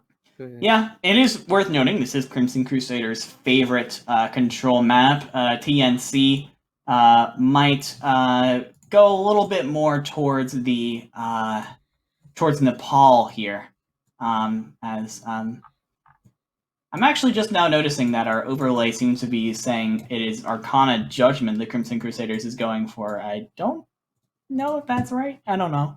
We'll see. I mean, we will see, and we will roll Arcana, with the punches, because that's what we do. I read Arcana Judgment in the intro, and then I heard you say it, Nippa Clan, and then I was like, oh wait, that is the team we're casting. That is what it says. That is what it says on the bracket. So, you know, we'll just roll with it. That is Nippa Clan's roster on the right. So yeah. Don't worry, we'll probably get that fixed in a bit. But that is in fact Team Nippa Clan, aka TNC, over on the right there. as we head into Control Center to start off, obviously the most brawly map of the three because of those tight corridors, those low ceilings. Really much plays to a lot of just like up close, in your face kind of gameplay. And as we see a Reinhardt coming out on the side of, I think it's Crimson Crusaders, and a Zarya, and a BAP I'm seeing there. There's a McCree. Yeah, this is looking pretty standard on their side. Meanwhile, Arcana, I'll be interested to see if they'll stay on this Symmetra Reaper. A lot of really good up-close damage, but not as much utility as you would get out of like a Mei. Yeah, I don't know if I should call him Arcana or Nippa. Who knows? I'm gonna call him Arcana. That's what the overlay says. We're just gonna roll with it. It's gonna be the Sim Reaper though, so we're gonna rock with that. Bit of a different composition. They're gonna take a lot of space. I think it is Nippa Clan because you can see in there. So just a bit of a mistake on the overlay. It's all good. They're gonna go with a bit of aggression though. Maywell's there. It actually splits them directly in half. And then they're going to collapse on them, finding 2 kills just like that. Crimson Crusaders looking good to get the first cap. Actually, Nip Clan will get the first cap, but it's all good. Yeah, the aggression and superior damage coming out from TNC was good for the original point cap. However, we saw why you need a Mei in these sorts of compositions. That Mei wall from Ganymede was absolutely beautiful, splitting off TNC and allowing them to just sort of get picks and push back in. Arcana Judgment is going to stick on this Symmetra Reaper comp, though. They will be coming up on the support on the DPS ultimates. However, Crimson Crusaders, I think, very much has the advantage. They're going to have the Ant Matrix, they're going to have the Blizzard, and the Graph. Yeah, quite a lot of things to work with there, but it's going to be Ganymede who gets taken down, so no Blizzard available. Very nice opening there, and then they're going to continue with the aggression, finding the frags they need. He better be swapping. If he stays on the Zarya, it's going to be a problem. Yeah, I don't think he's swapping off the Zarya. No, Mannertink will stay on it. That was tough. That was a Grav. At that moment, there were only 5 players on the field. You think maybe you get a big grab, you're able to bring it back, but then everyone on Crimson Crusaders dies immediately afterwards, and now we see TNC in such a powerful position, all 6 ultimates on available. I mean, there's a flank there for the Death Blossom, but I believe it was a flashbang just took Almond out of it, but now there's a Salbear for Taylor. Says they want to try to take a bit of aggression there, and they're doing so successfully. Almond finds 2. A 42% built up for TNC. Yeah, now that TNC has control of the point, you see where this sort of comp really shines. Those sim turrets are doing so much work on Crimson Crusaders as they try and push in through this main corridor right now. However, they will be coming in with 4 ultimates. They're going to need to... I think this shatter between Linked Aether and TRP Elite is going to be key as we head into this next fight. Yeah, Diva Bomb thrown in. It doesn't find anything, but who cares? There, you got a reback. Takes down Ganymede, and then some very nice aggression with the help of that Symmetra wall and the space buff right, that Diva Bomb, so nicely done there from Arcana. That was such a fast fight from Arcana Judgment, but they blew every ultimate they had. I think if you're TNC, you've got to just try and hold Crimson Crusaders back and try and make sure they can't touch, because if they do, they have the ultimates to take this back. Yeah, TNC trying to hold on there, and it gets in, but one of the Ryan falls. Oh my! The Death Blossom from Almond finds 3. And that's the fight winner. That's the round winner. TNC going up 1-0. Yeah, you know, we saw the Mei come in really good use on that first round, but once Arcana Judgment were able to take control, they were able to use their superior close range damage as well as the distractions coming out from Korean's turrets to really put a wrench in Crimson Crusaders' plans, every single one of them. They did a great job staying aggressive, which you need to do in that kind of comp, especially when if you give Crimson Crusaders the second, they're going to take advantage of it. Now, as we head into the night market, both teams currently showing that Symmetra. So, time to see what is one of my favorite sites in Overwatch, I think, and that is going to be the duplicate Symmetra TPing onto the night market point. I just love seeing them all show up there. And there we go! Oh, almonds? Yikes. Not what you want. And it's a 5v6, and with these type of comps, the fight's ending in around 2 seconds. And it's going to be Crimson Crusaders. I mean, they basically had a player advantage for the first 5 seconds of the fight and capitalized on that quite well. Yeah, messing up that Seismic Slam is brutal if you're Almond. You really depend on that displacement from the Seismic Slam and the punches in order to throw Crimson Crusaders off their game. It just doesn't happen. Unfortunately, the TP wasn't quite there. And now we see, TNC are opting to stay on this Symmetra comp, which we don't really see too often. Looks like they're going to try to go for another TP here, or they're going to fake it. Yeah, you see that sometimes. It really just buys you a bunch of space without taking the predictable path, but a boop off the edge. This is Lige Dawn Tower. And that's exactly why the Symmetras get the boot, not the Symmetras, Lucio just gets the boots off the edge. And now, Crimson Crusaders trying to take the aggression, and they do so successfully. SG Case just picks up a triple. Yeah, this is a nightmare scenario now for TNC as we see several swaps starting to come through for them. They haven't really had much of a chance to do anything yet, and because of that, their ultimates have been charging a lot slower than Crimson Crusaders.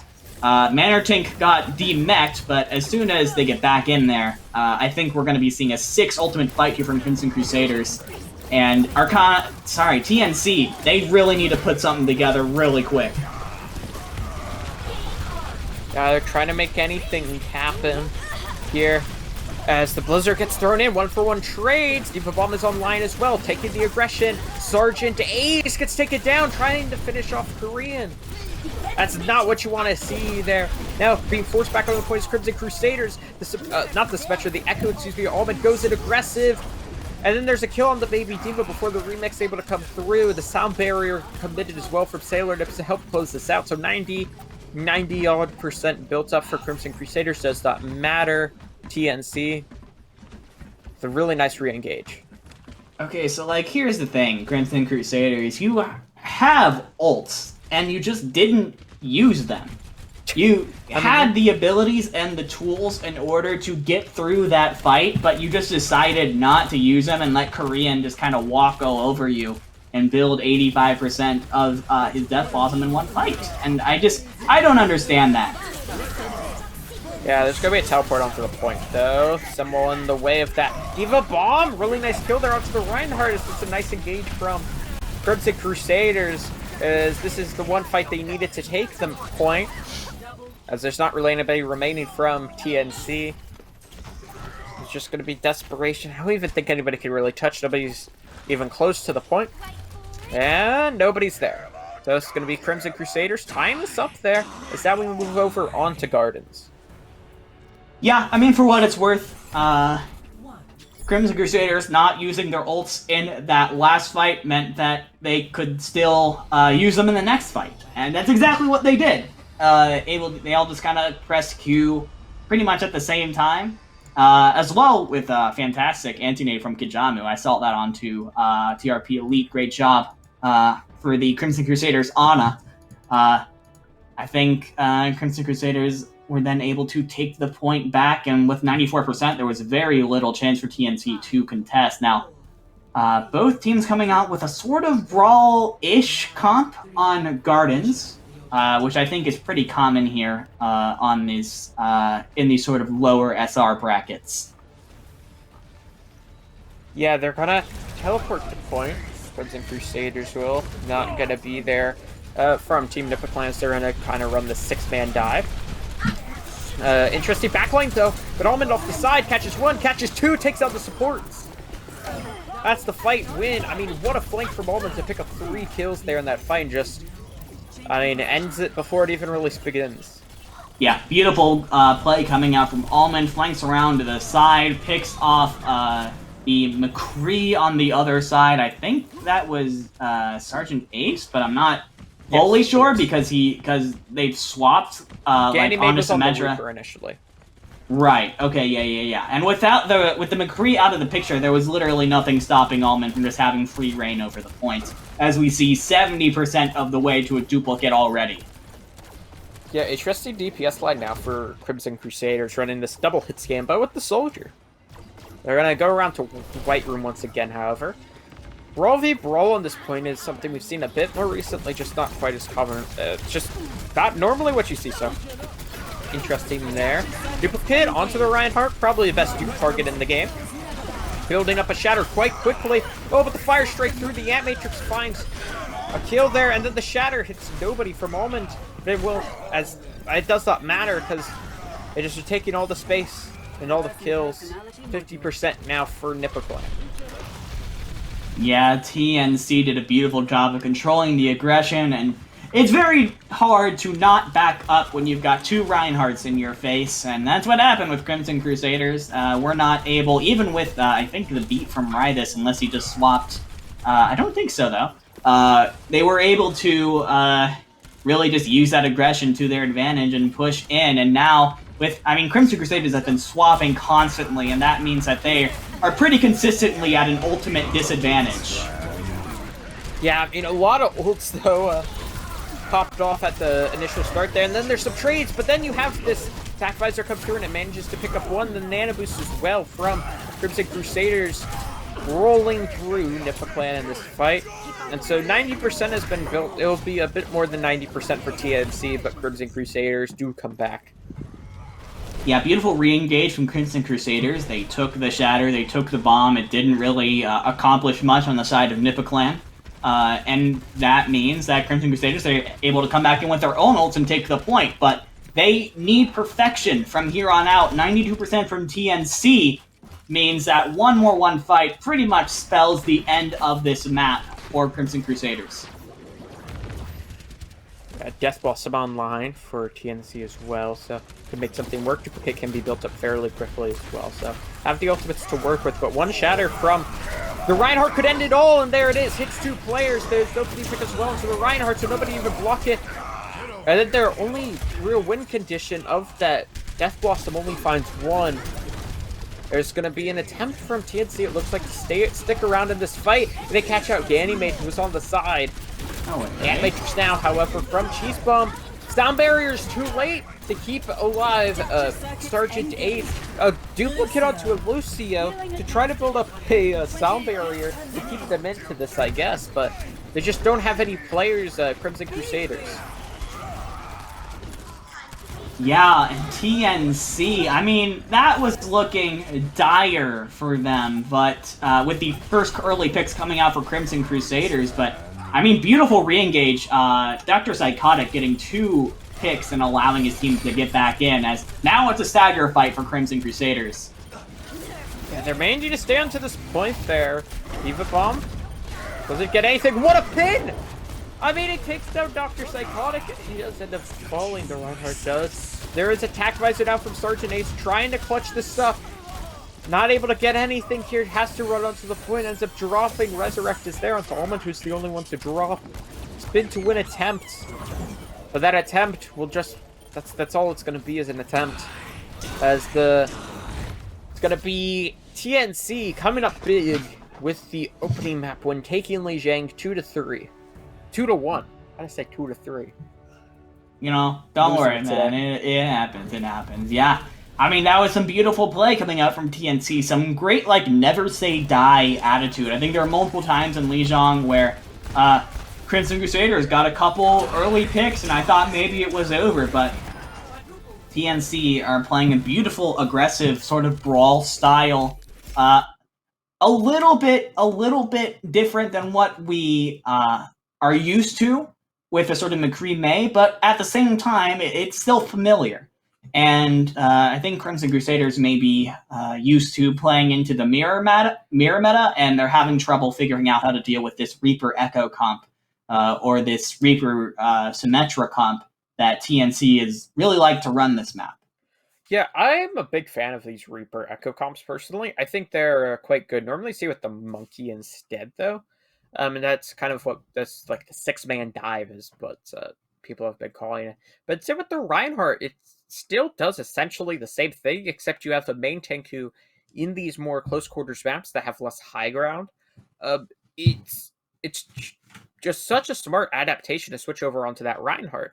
Because on maps like your like Gardens, where there's not really much high ground for the Monkey to make use of, the Reinhardt can just brawl it out. And so it was very, very nicely done. But now it's going to be Crimson Crusaders map pick. I believe it's going to be over onto Escort, so interested to see what they opt to go with. Yeah, I mean, Crimson Crusaders, I feel like you look at the seeding of these teams, right? Crimson Crusaders number 4, TNC number 10. And you got to think that Crimson Crusaders are the overall favorite to win this, going 6-2 in the regular season, while TNC went 5-3. However, I think Crimson Crusaders are very much wanting to play this sort of traditional comp, and TNC is saying, no, we're going to play what we want to play and do whatever we want, and you're going to have to deal with it. And Crimson Crusaders isn't doing a great job of dealing with it, so they say, you know what? How about we force you to run as traditional as possible, because we'll be going to King's Row next. Yeah, not Escort Hybrid, excuse me. My bad. But yeah. No, whatever. Gonna be... I will never complain about King's Row. I mean, okay, I think I'm the only person ever to like Nambani, personally. I think Nambani's a fun map to watch. But everybody's like, oh, I want to play King's Row. It's just like, we get it. You like to play Reinhardt. I don't know. I mean, Reinhardt is a fun... You got to get those Zarya Rein Diva synergies going. I don't think teams are before they're Zarya gone anymore on King's Before Row. they're gone. They're going to be gone soon, Joe. You've got to savor it. I mean, at this point, who knows? We're going to get an Overwatch 1 a reboot, which is just going to be the game everybody's playing. I mean, like Ryan Zarya. I mean, I love playing Ryan Zarya mainly as the Reinhardt, but only when you have a good Zarya. You got a bad Zarya, it's not so fun. Yeah, enough talking about how Blizzard is deciding to decimate my favorite composition in the game. Yeah, we are now getting ready to hop in King's Row, like we've said around 30 times already. Yeah, as we head into King's Row, I mean, I think I don't have to tell you what the King's Row meta is. We all know it. It's the tried and true brawl comps that everyone knows and loves. We have, of course, had a side switch, so it is going to be TNC on the defense first, Crimson Crusaders on the attack, as we get a nice little look at these little King's Row hallways. And yeah, TNC is going to go traditional except for the Reaper. They're going to stick onto this Reaper. I do like the Diva selection from TNC as well. And it looked like Crimson Crusaders were, on the other side, were just running the traditional Brawl comp. They were starting on the Widowmaker, kind of start on that get opening pick. Tend to see a swap off. I'm not sure what Ganymede is going to do. Are they just going to play the Widow? I would be shocked if Ganymede stays on this for very long. It's going to be so difficult for them to find a good angle here. With these sort of tanky, shieldy comps. Yeah, they're gonna just play the Widow here. The weird part is that they're running it with the McCree, so it's just, I don't know, it just doesn't make a whole lot of sense. TNC could just ignore the sightlines by playing around the statue, and that's what they're gonna do, and just turn into a 5v6 and win the fight. Yeah, nice engagement done there by Nipaclan. I mean, if you could get a pick off with the Widow, then that's great, and you've justified having it. But if you can't, then, yeah, I mean, you're pretty much working with a 5v6 here. Sergeant Ace is going to swap onto the Echo now, so we're going to commit more to this sort of long-range comp. That being said, it is a pretty good read. The May Reaper means that there really isn't anyone that can do anything about a flying DPS. Yeah, not much you can really do there, as they're just going to engage. Markship, who we didn't really mention, subbed in for Omen, is picking up at 3 kills. Make that a 4th. Markship dominating the competition. 2:35 left now for Crimson. I mean, this poke coming out from Game Leader Sergeant Ace has to be really, really good in order for this comp to work. Otherwise, I mean, TNC is basically fighting a 4v6 every time. And that's what's happened so far, because Marshkit really, objectively, should be getting picked apart by these long-range comps, but because, I mean, they just can't finish any kills right now, Marshkit's just able to walk forward into Crimson Crusaders' take line and do so much work. Yeah, Sound Barrier now for Sailor Nips. Gonna try to go aggressive off of that, but that means a Grapple Surge. There's nothing to counter it. A Blossom from Markship to try to turn the tide of this. It's not gonna be able to do much, as this is Crimson Crusaders. Are gonna start their crusade through King's Road to capture up first. They do manage to capture first. First step of the way to a point completion here. As I think, honestly, the Hanzo is a much better pick here, as Ganymede is now able to try and do a little bit of sniping, but also put a lot more work into like the shields and the tanks of TNC. That extra pressure coming out from that Hanzo, I think, is much more well suited to what Crimson Crusaders is trying to do. As I say that, Ganymede gets taken out. I apologize for the caster curse. Yeah, it happens to the best of us dividing. Blizzard gets thrown in, Diva Bomb in the back, trying to catch them up as soon as they get frozen, and it does its job perfectly. Finds 2, that's a really nice combo there. Dr. Psychotic picks up 2. And Nippa Clan are going to be able to hold at this choke, which could be so hard to break through. Yeah, great stuff from TNC to quickly take the point back. First of all, catching Ganymede off guard is big, and then Bomb is fantastic as well. And TNC at this choke, but not as many ults to work with. Crimson Crusaders is going to have pretty much all 6 going into this fight. Oh! And the Shatter fights 4. It only finds 1 kill off the back of it, but there are multiple coming through. The High Noon is now available. Markship kind of rushes it, so no kills. But look, I mean, that's just a bit of hubris coming through from Link to Ether. Now it's just TNC are still being put on the back foot, however, due to the fact that they lost a lot of players early on in that fight.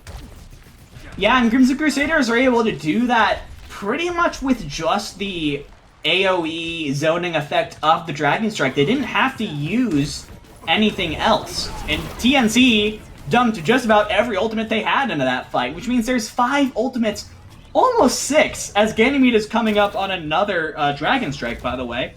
I mean, the ult economy is looking beautiful for Crimson Crusaders.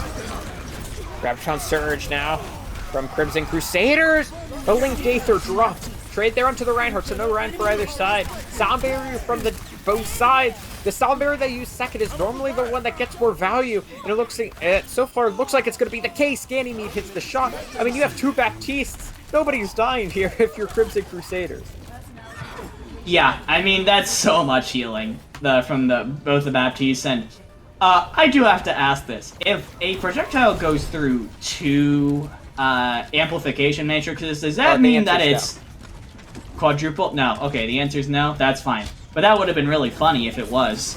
But also ridiculously overpowered. The answer used to be no. I would imagine it hasn't changed.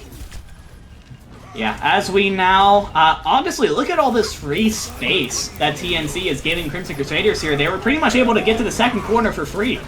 Yeah, I mean, that you want to hold that corner there, but instead they're just on the back foot. And you would think when you're already running away, you could dodge a Dragon Strike a bit better, but instead it just catches them off. And now we could be seeing a capture with around 230. Just going to be an attempted assault from TNC. They have some ultimates to work with if they could get to the cart, though. TRP Elite going down early sucks. The Blizzard is down, but the picks continue to come through for Crimson Crusaders. The Blizzard is good, but no one's really available to follow up on it.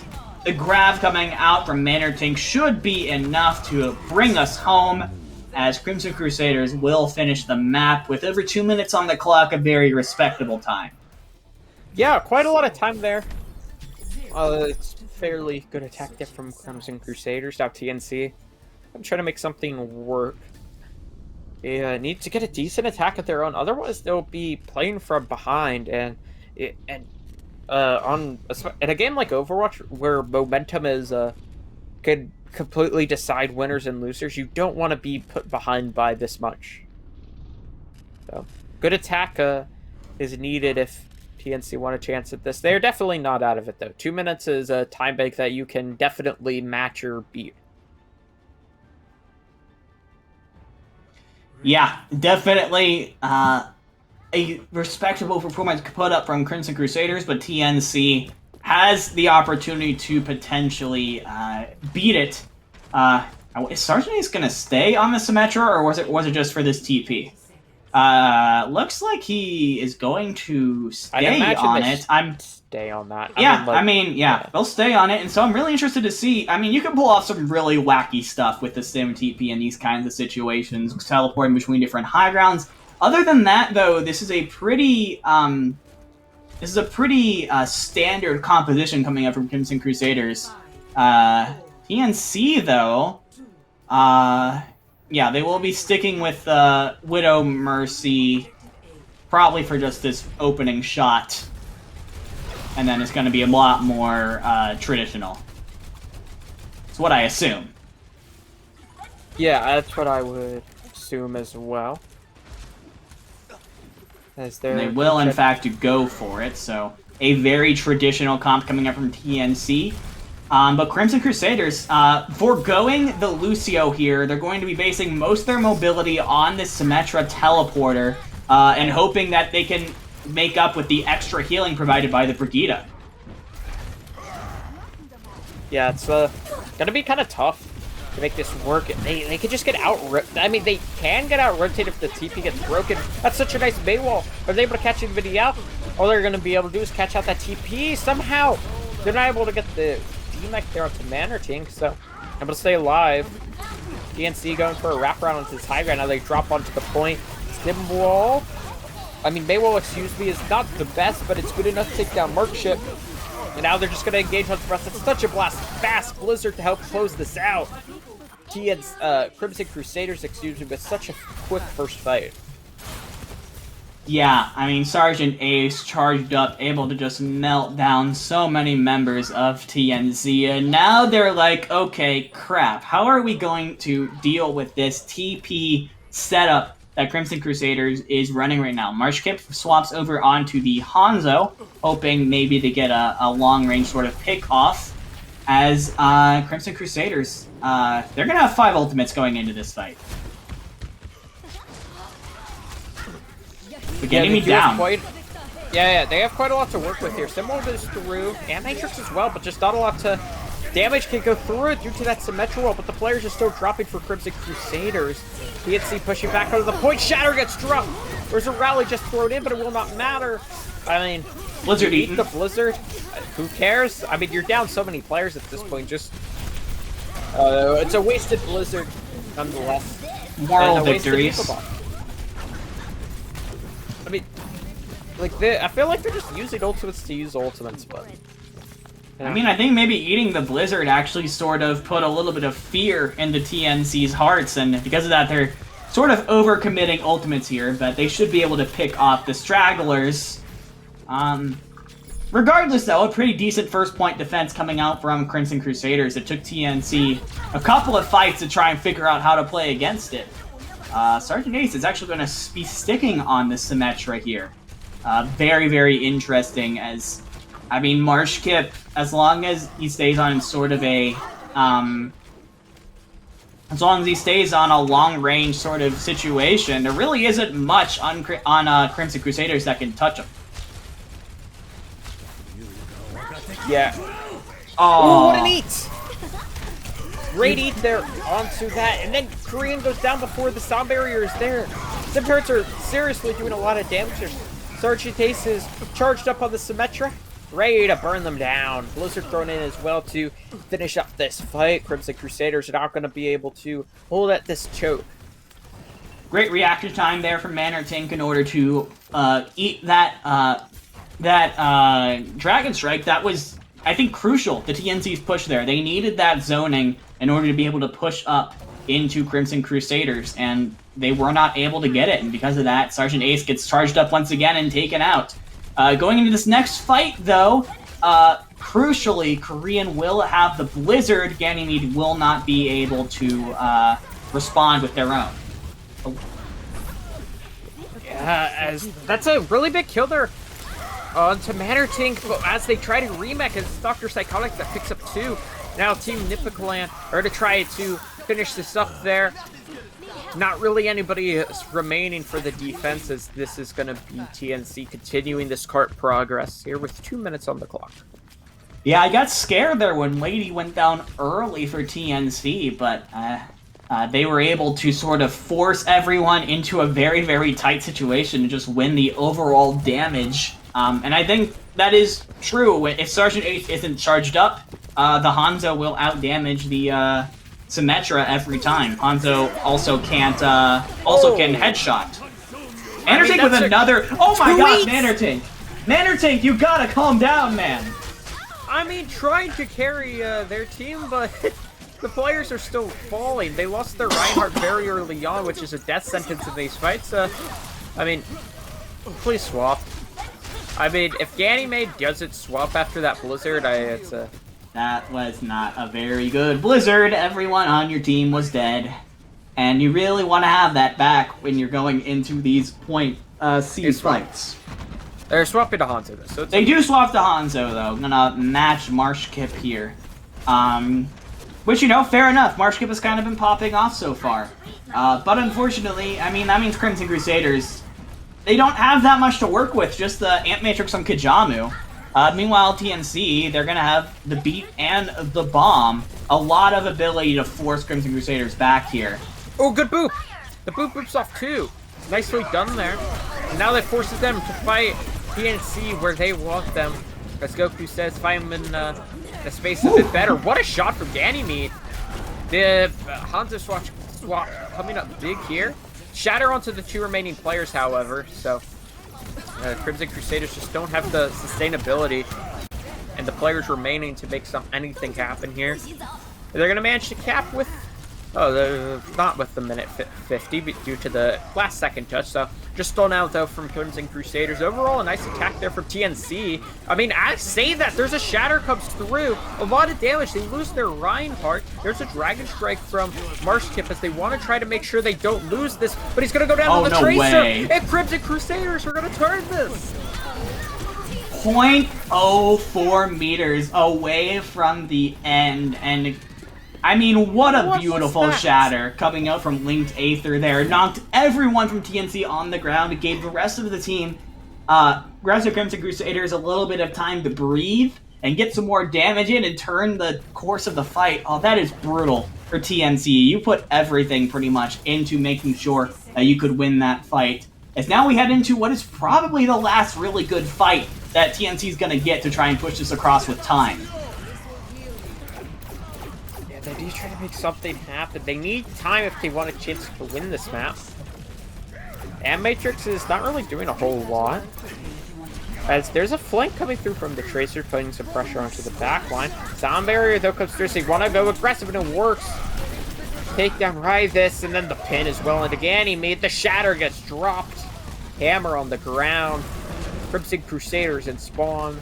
So now TNC are trying to capture with as much time as possible. And they're going to do so with a minute 44 less than Crimson Crusaders. Overall, nice recovery there from TNC.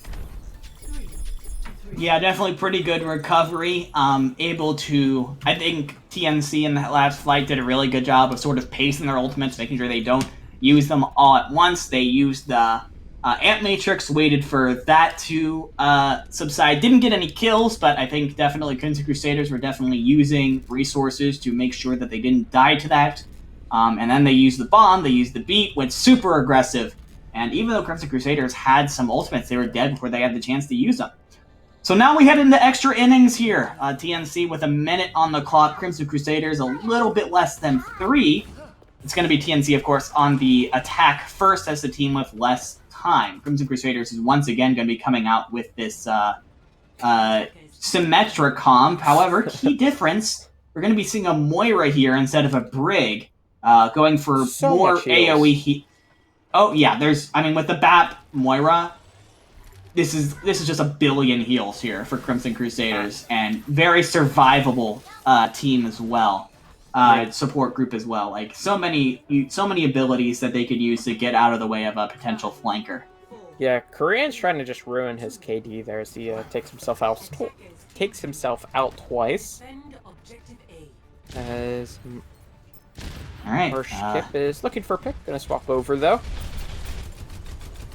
I mean, Crimson Crusaders, I think they know that all they really have to do is win one fight here, because all the time the TNC is taking just to go in, I mean, we get one fight and maybe one really, staggered fight. So if you can use the superior healing to sustain through that, I mean, that's a solid full hold here. Yeah, but I don't know if they're going to be able to get the full hold. As you see, the enemy gets caught out there inside a hotel. Sergeant Ace is trying to take a 1v1 with Marshkit. Ends up getting caught out. Then Marsh gets the follow-up headshot onto the Baptiste. The only way to take down a team with this much healing is burst damage. And they got a couple kills, but they just weren't able to sustain through this. Now, 5 seconds left. Nipaclan needs to try to touch. Green gets booped away, but they're able to get onto the point eventually. Yeah, Lady going down early there for TNC is absolutely brutal. Marshkit, the Dragon Strike from the hotel. What a strange angle to take, but that's precisely the point. Crimson Crusaders wasn't defending it, but the turrets killed 3! The turrets have killed 3! And it's gonna be a full hold. What? What is this game? I really hope that's play. I hope that's play is the Symmetra turret's getting all the kills, the Symmetra just sort of running around, not getting kills herself. Instead, it's Sergeant Ace.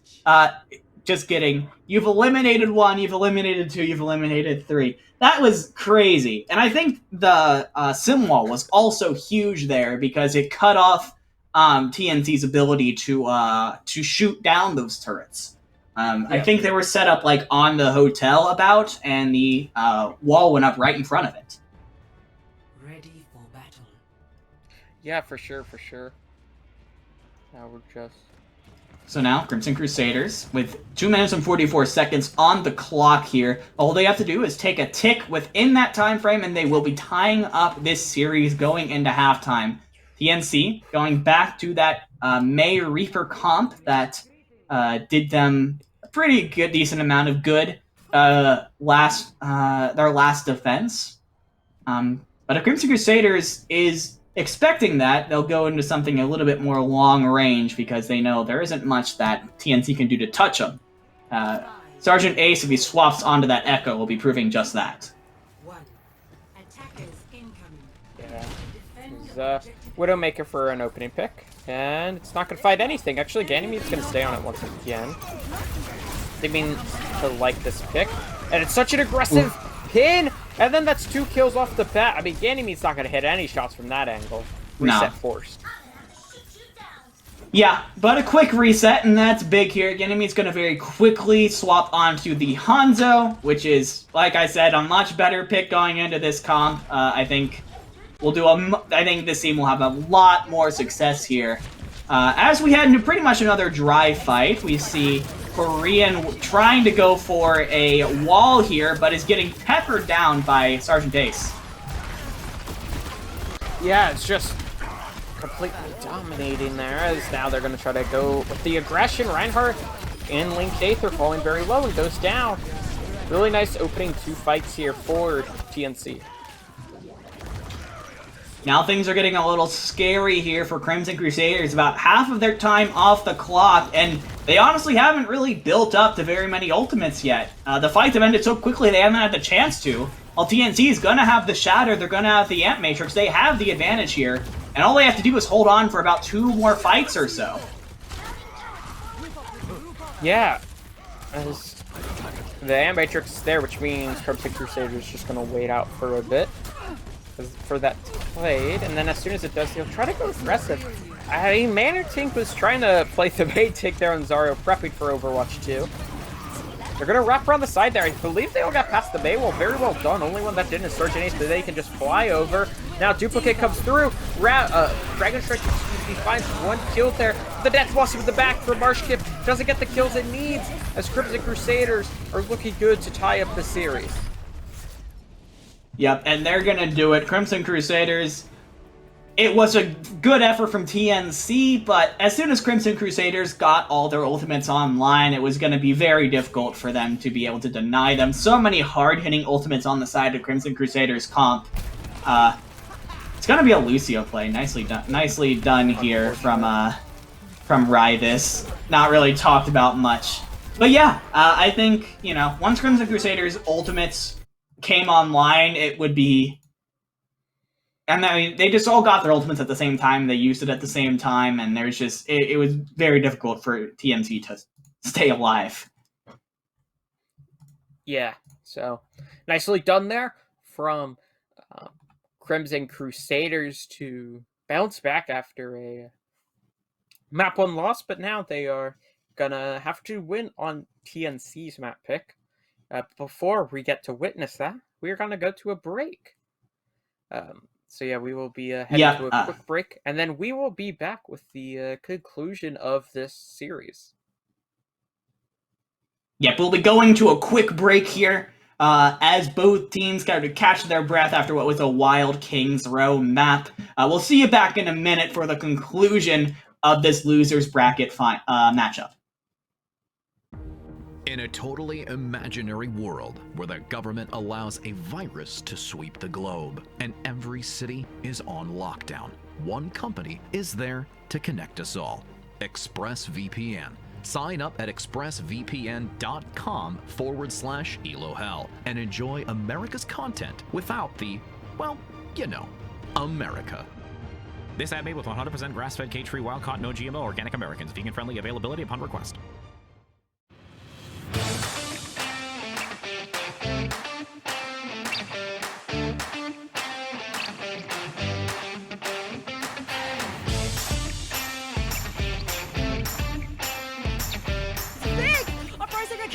They lay down the shatter, let the bodies hit the floor. Uprising Academy at 95%. Right now with Hydra building up to this Bear Barrage so quickly. Oh! And asking!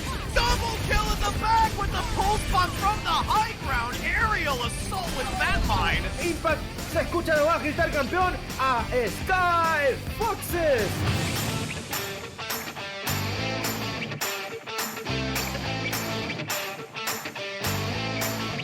Holy cow.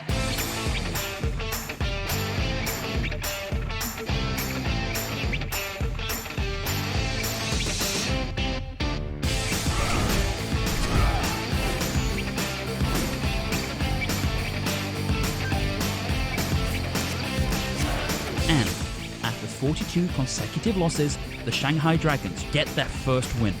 8 teams enter this weekend. Oh no, Reinhardt, what are you doing? We've got a clip with minimal information. It's time to break it down. Speed, 25%. Go, figure out what this man's SR is. Keep fighting till it's for sure lost. Winnable!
So you queue up for Overwatch Ranked, only to be greeted by this, which then leads to this, and oh no, Reinhardt, what are you doing?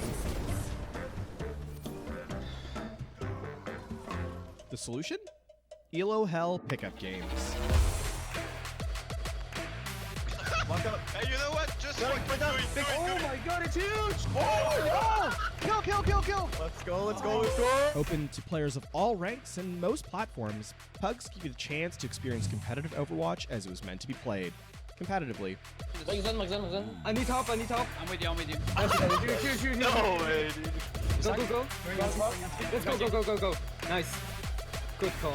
Players set their icons to indicate the role they want to play, then two captains pick their teammates and draft the most competitive teams they can.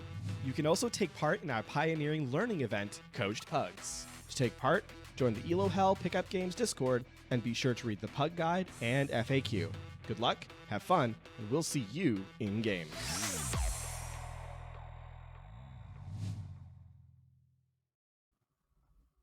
Welcome back, everybody, to GitGud North America, Season 7. I'm Jerry, joined here by Dividing, and we have just concluded our second map of this first to 3 in the Losers Round 2 in between Team Nipaclan and Crimson Crusaders.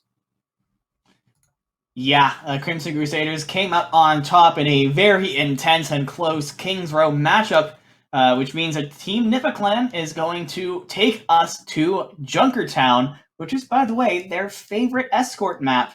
Shows that maybe they have a lot of confidence in their long-range sniper abilities, potentially. We talked about it a bit last map, and we talked about last series. Excuse me. We talked about it a bit in a break. It's a Widow map. It's what it is. It's a Widow map. And if we don't see Widow, I will A, be disappointed, and B, be confused. Because you just have such long sight lines. And I understand if you're a team that just doesn't have a hit scan player, but these teams do have hit scan players. You've seen them run hit scan throughout the series, so I would be more than surprised if we didn't. And also at a lower elos like this, you always have that one guy in your ranked game who plays DPS and is like, I'm gonna play Widow, and they don't do too well. I'm that guy, but you know.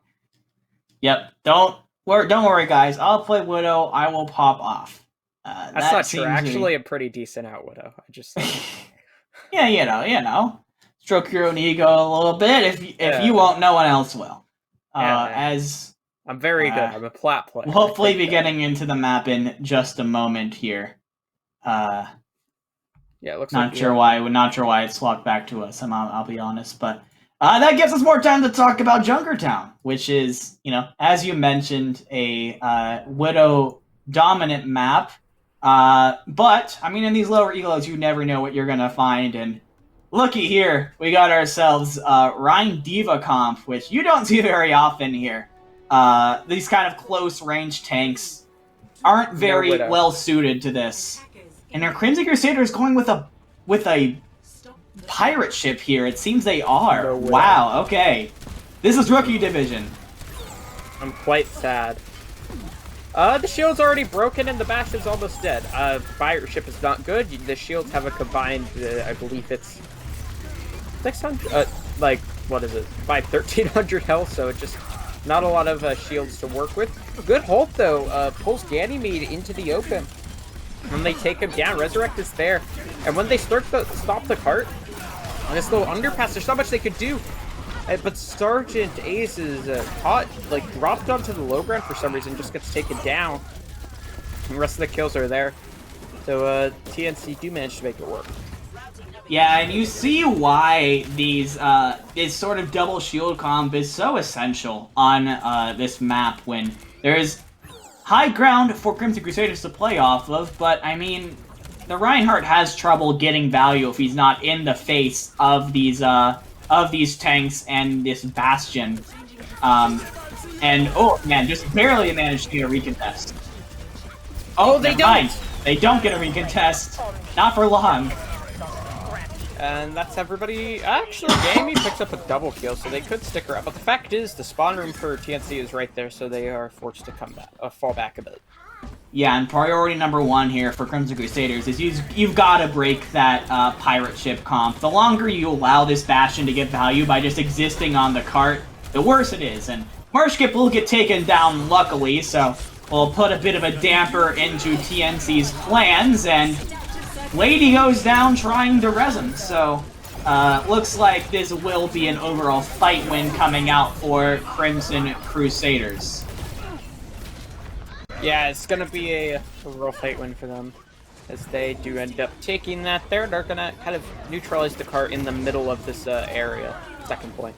Yeah, but luckily they don't have to go... Oh, they go home empty-handed, but they don't go home without having used any of their ultimates, basically. All they used was a duplicate TNC did, which means they're going to be coming into this one with 5 ults still up. Now, it's a bit of a debate whether Marshkip should stay on to the Bastion for the tank form, but looks like they're going to opt to do it this time around. Great flux. Picks up 3 players. The Immortality Field's there to keep them alive for now. Bastion Puppy did so much damage. Nano Boost, though, applied onto Linked Aether. Not the Nano Boost. I don't know why I said that. They're going to try to drop to the cart, try to take down Triple Elite, who is there alone. But just the fortifies enough. A Dr. Psychotic was in such a strange spot, gets taken down.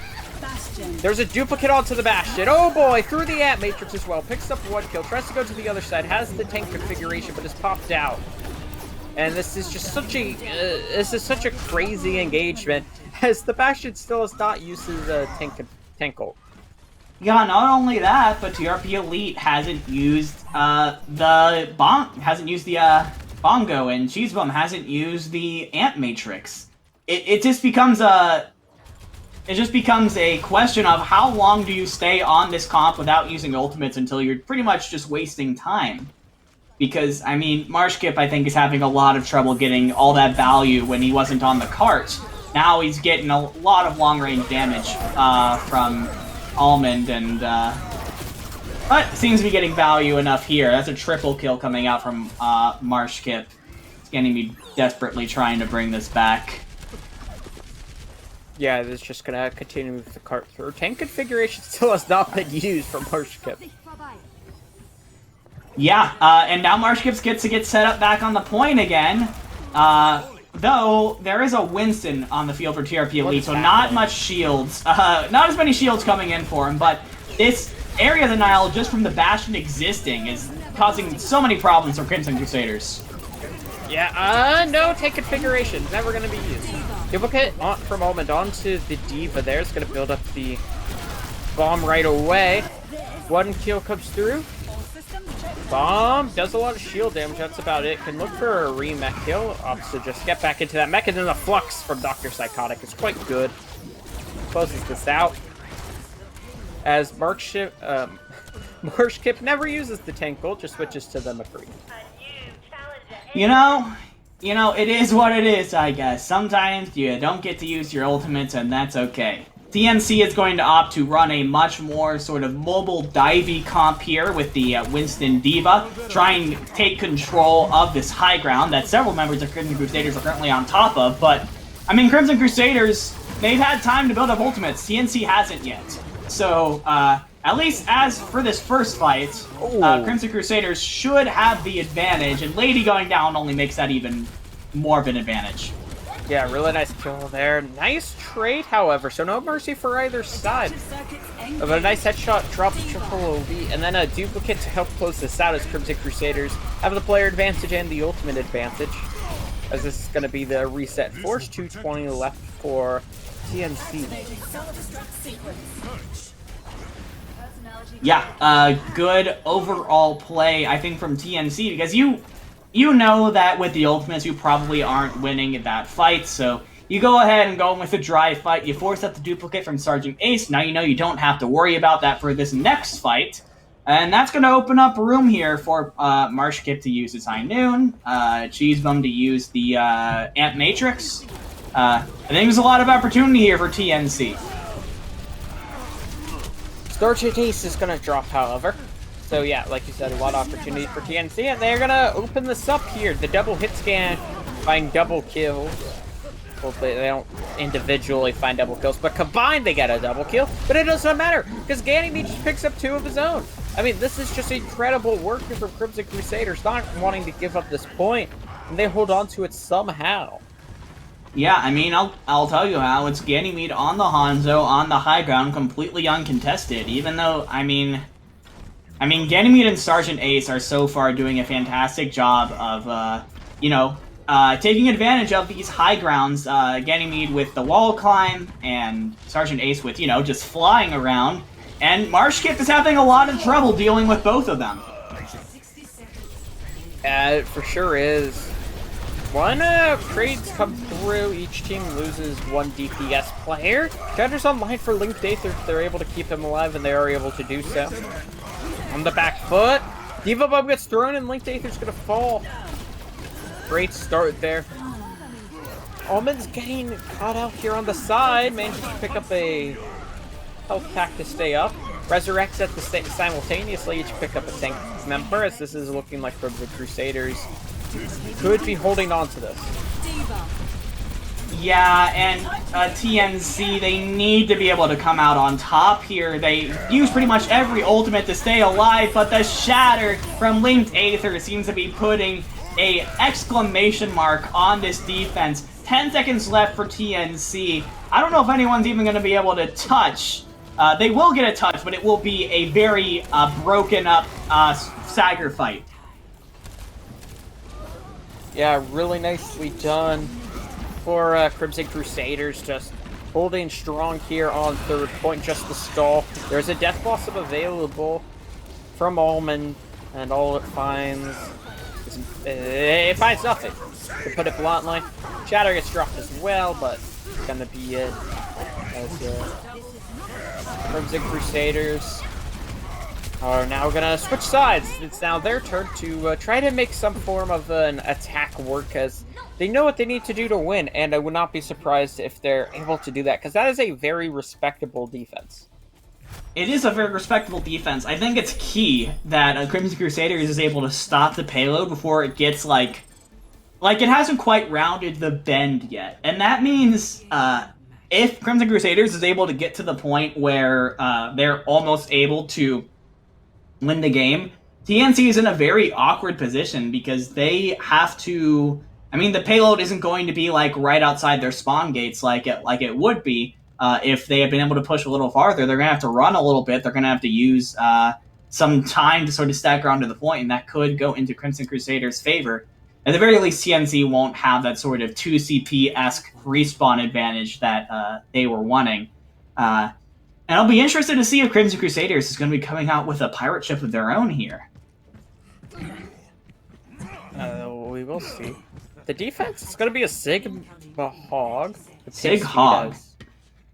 Yeah, so we see Sig Hog, and I mean, this is a very much a damage pick-based composition if we're going with the tanks on their own, but then you have McCree and Soldier, which is, of course, DPS, very dependable mid-range. I'm trying to figure out what exactly the goal is of TNC's comp here, because, I mean, I guess they're trying to play for Dr. Psychotic's hooks? Question mark? I don't think this comp is very good, honestly. But we'll see what they're gonna pull off. And, I mean, they just have the Sigma Shield to deal with this Baptiste from Ganymede. It's going to be so difficult for them to sustain through this. That's a good anti. Big I mean, anti. that anti just hits 3 and then the hook onto Ganymede. So, I mean, this hook, I mean, the comp works how it's intended. Good start there, and I imagine we would see Crimson Crusader swap comps. I mean, that was a huge anti-nade from Cheesebum. I think without that, Crimson Crusaders would be able to punch themselves through eventually. And as it is, they have been able to thwart the pirate ship pretty much immediately. Ganymede's forced to stick onto a McCree now. And Dr. Psychotic gets, I think, a hook and a kick onto Kijamu, so that's going to delay this fight even further. Yeah, so we just have to wait for a bit. Respawns are going to come back through, however. Good hold, groups them all together and kills down Marsh dip, good start there. And they're trying to catch out Almond on the side, not able to do so, however. They are able to crash onto Cheese Bum. Nicely done. Pret's gonna start to march on forward here. Danny looks like they're gonna be able to get a flank. Gets the shots they need. Finds two. What a flank. I mean, no headshots required with this damage boost. Body shot master here in Ganymede.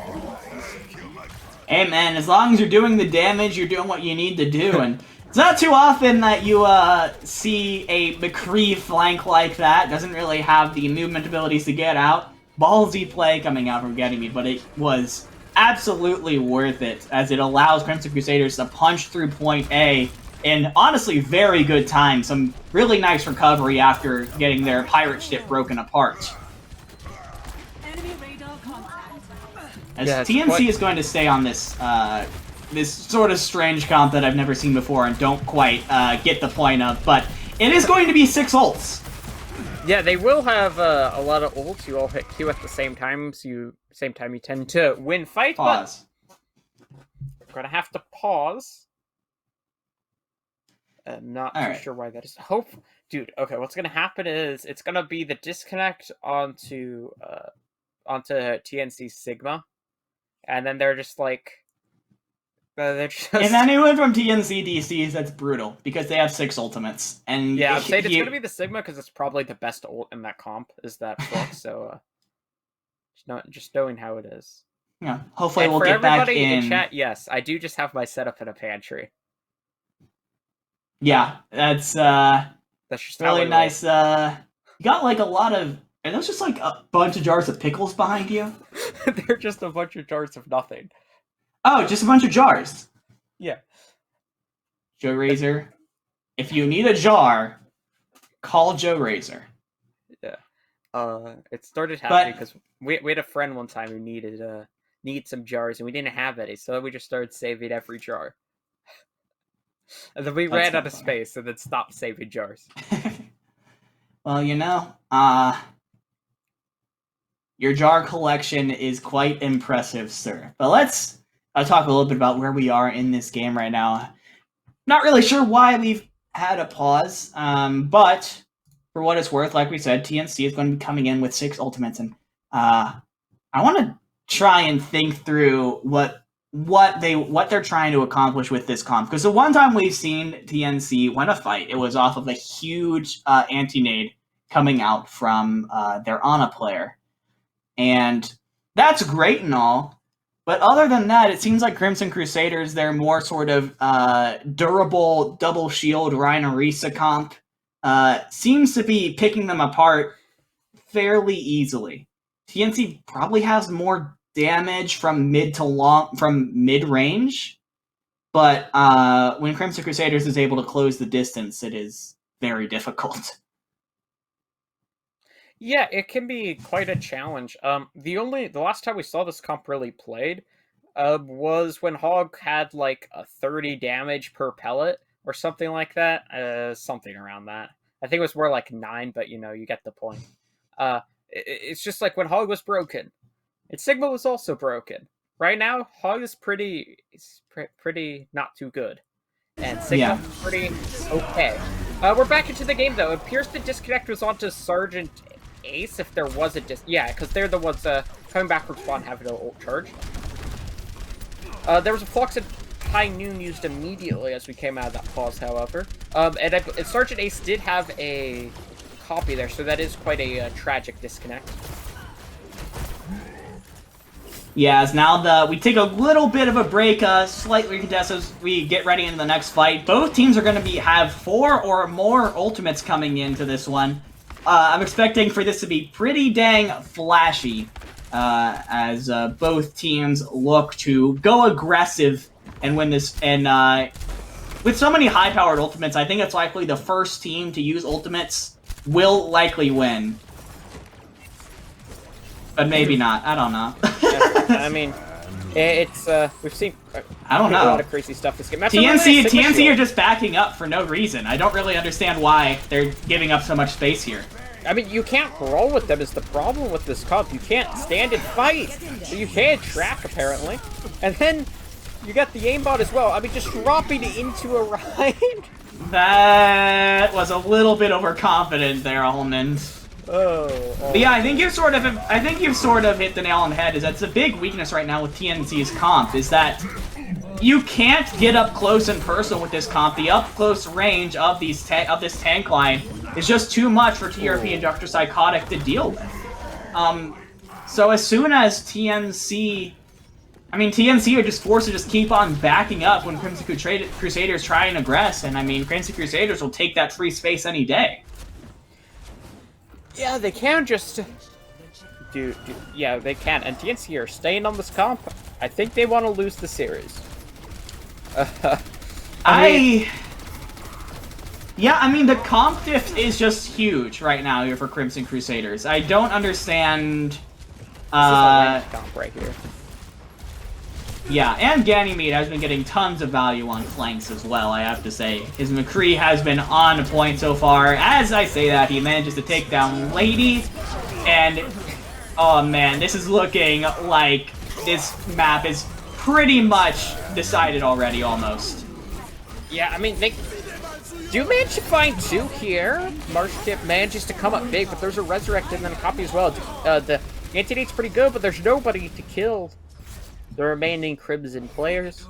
It's going to be Crimson Crusaders who will be taking the map, going up 2-1. And like you said, that second Crimson Crusaders attack really just felt like they copped if the ever-loving bejesus out of TNC. Yeah, this comp that TNC was running just was not durable enough to stand up to the comp that Crimson Crusaders was running. As soon as the fight got up close and personal, TNC just fell apart. And of course, you got Ganymede on the McCree, getting off like 2-3 picks on flanks all over the place and opening up so many opportunities for his team. So beautiful job there from the McCree of Crimson Crusaders. But for the most part, I think, I don't know, maybe that comp worked for them in a scrim once and they were like, let's just run it. I mean, you think back to the 2020 playoffs when you had Houston just run the Roadhog Pharah the whole time. And then they said afterwards, we never lost a map in scrims with the Pharah. And then they lose to Boston Uprising. So, you know, scrims do not equal reality, believe it or not. Not all the time, unfortunately. But as it is, though, Crimson Crusaders up 2-1 now at match point. Of course, gotta set the stakes here. This is a loser's bracket playoff match. The winner moves on to play again next week. The loser's season ends here. So TNC really needs to put a lot of thought into this assault map pick, because it could be their last one of the season. Yeah, so I will be, so me and you will be waiting for the map selection from TNC. I don't know what comps they want to play, so I can't tell you what maps they want to pick. Because if they want to run the Roadhog, they can't pick any maps. They just need to, like, I don't know, go play, like, beat them in deathmatch? I don't know, man. I mean, like, you're just gonna lose every single time running this comp, I feel. Because this was the only time we've seen them run this map. It seemed to be sort of a pocket pick for Junkertown. On the other 2 maps, they, like, the thing is, if it's a pocket pick for Junkertown, when you're being beat by the Brawl, and Brawl looked like your most comfortable comp for the first 2 maps, why wouldn't you just match the Brawl? And that makes me feel like they're uncomfortable matching the Brawl. And it just is I don't like, know. So it just is like, what do they want to do? I don't know. What I do know is they're picking Hanamura, so maybe they will run some Brawl. This is their favorite assault map, of course. TNC's going to Hanamura. I mean, I think you've got to go back to basics here. Don't try and reinvent the wheel if you're TNC. I think we've seen that they're able to really step toe-to-toe to Crimson Crusaders when you're playing those mirror but not quite mirror comps. switch things up a little bit, swap a McCree out for a Reaper, that's fine. But for the most part, Hanamura, with its sort of tight chokes, tends to be more of a brawly map, and that's what I'm expecting to see a lot of here. Yeah, we got a substitute as well. Sailor Nip's going to be subbing in. We saw him on, I believe it was King's Row as well. I'm not sure if we saw him on the first map, but playing a lot of the Lucio for the team, so I think seems like they do want to run the brawl. I'm just hoping that they run the brawl, because you pick a really good brawl map, a very strong May map, Symmetra as well. So I'm excited to see what they opt to run, because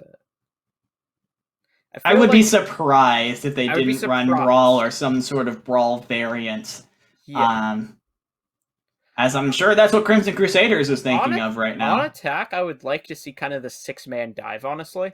I think it's a really... Because there's two things you could do. You could try to run through them with the Reinhardt and get broken up by the May wall.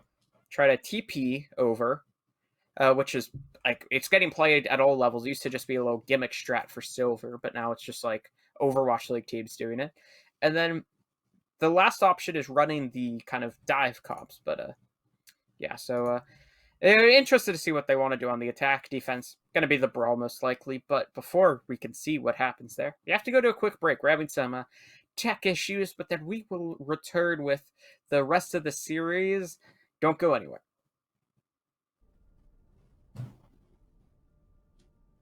Showing lobby. That's not mad. Hi.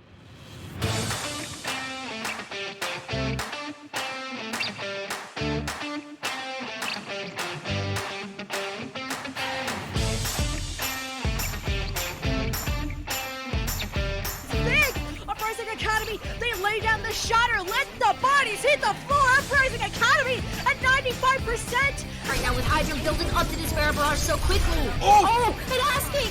Double kill in the back with the pulse bomb from the high ground. Aerial assault with that mine. Impact, se escucha de abajo gritar campeón a Sky Foxes.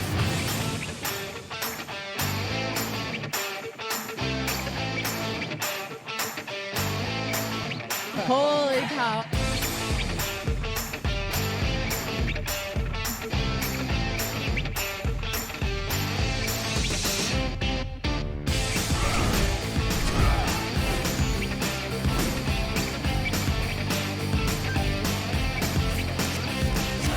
And after 42 consecutive losses, the Shanghai Dragons get their first win. 8 teams enter this weekend. Oh no, Reinhardt, what are you doing? We got a clip with minimal information. It's time to break it down. Speed, 25%. Go, figure out what this man's SR is. Keep fighting till it's for sure lost. Winnable!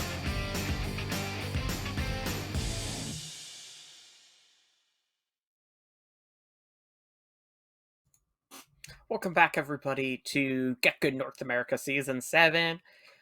Losers Bracket. I am Joe Razor, joined here by Dividing.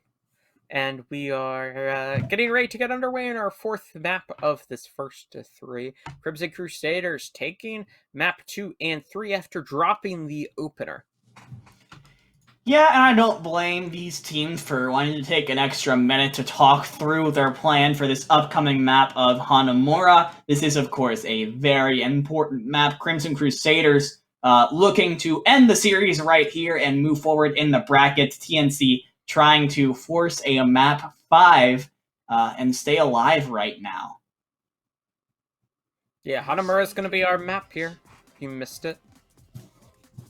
This was TNC's map selection. Talked about it a bit before. Most likely going to see the brawl.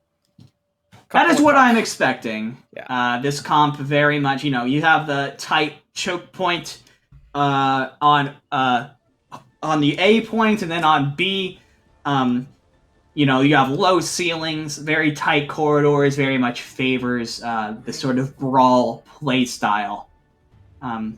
As we see Crimson Crusaders coming out with their defense, and it seems for the most part we're going to be seeing it, the Ryan Zarya, but we are going to be seeing an Echo Mercy here to try and sort of vary things up a little bit.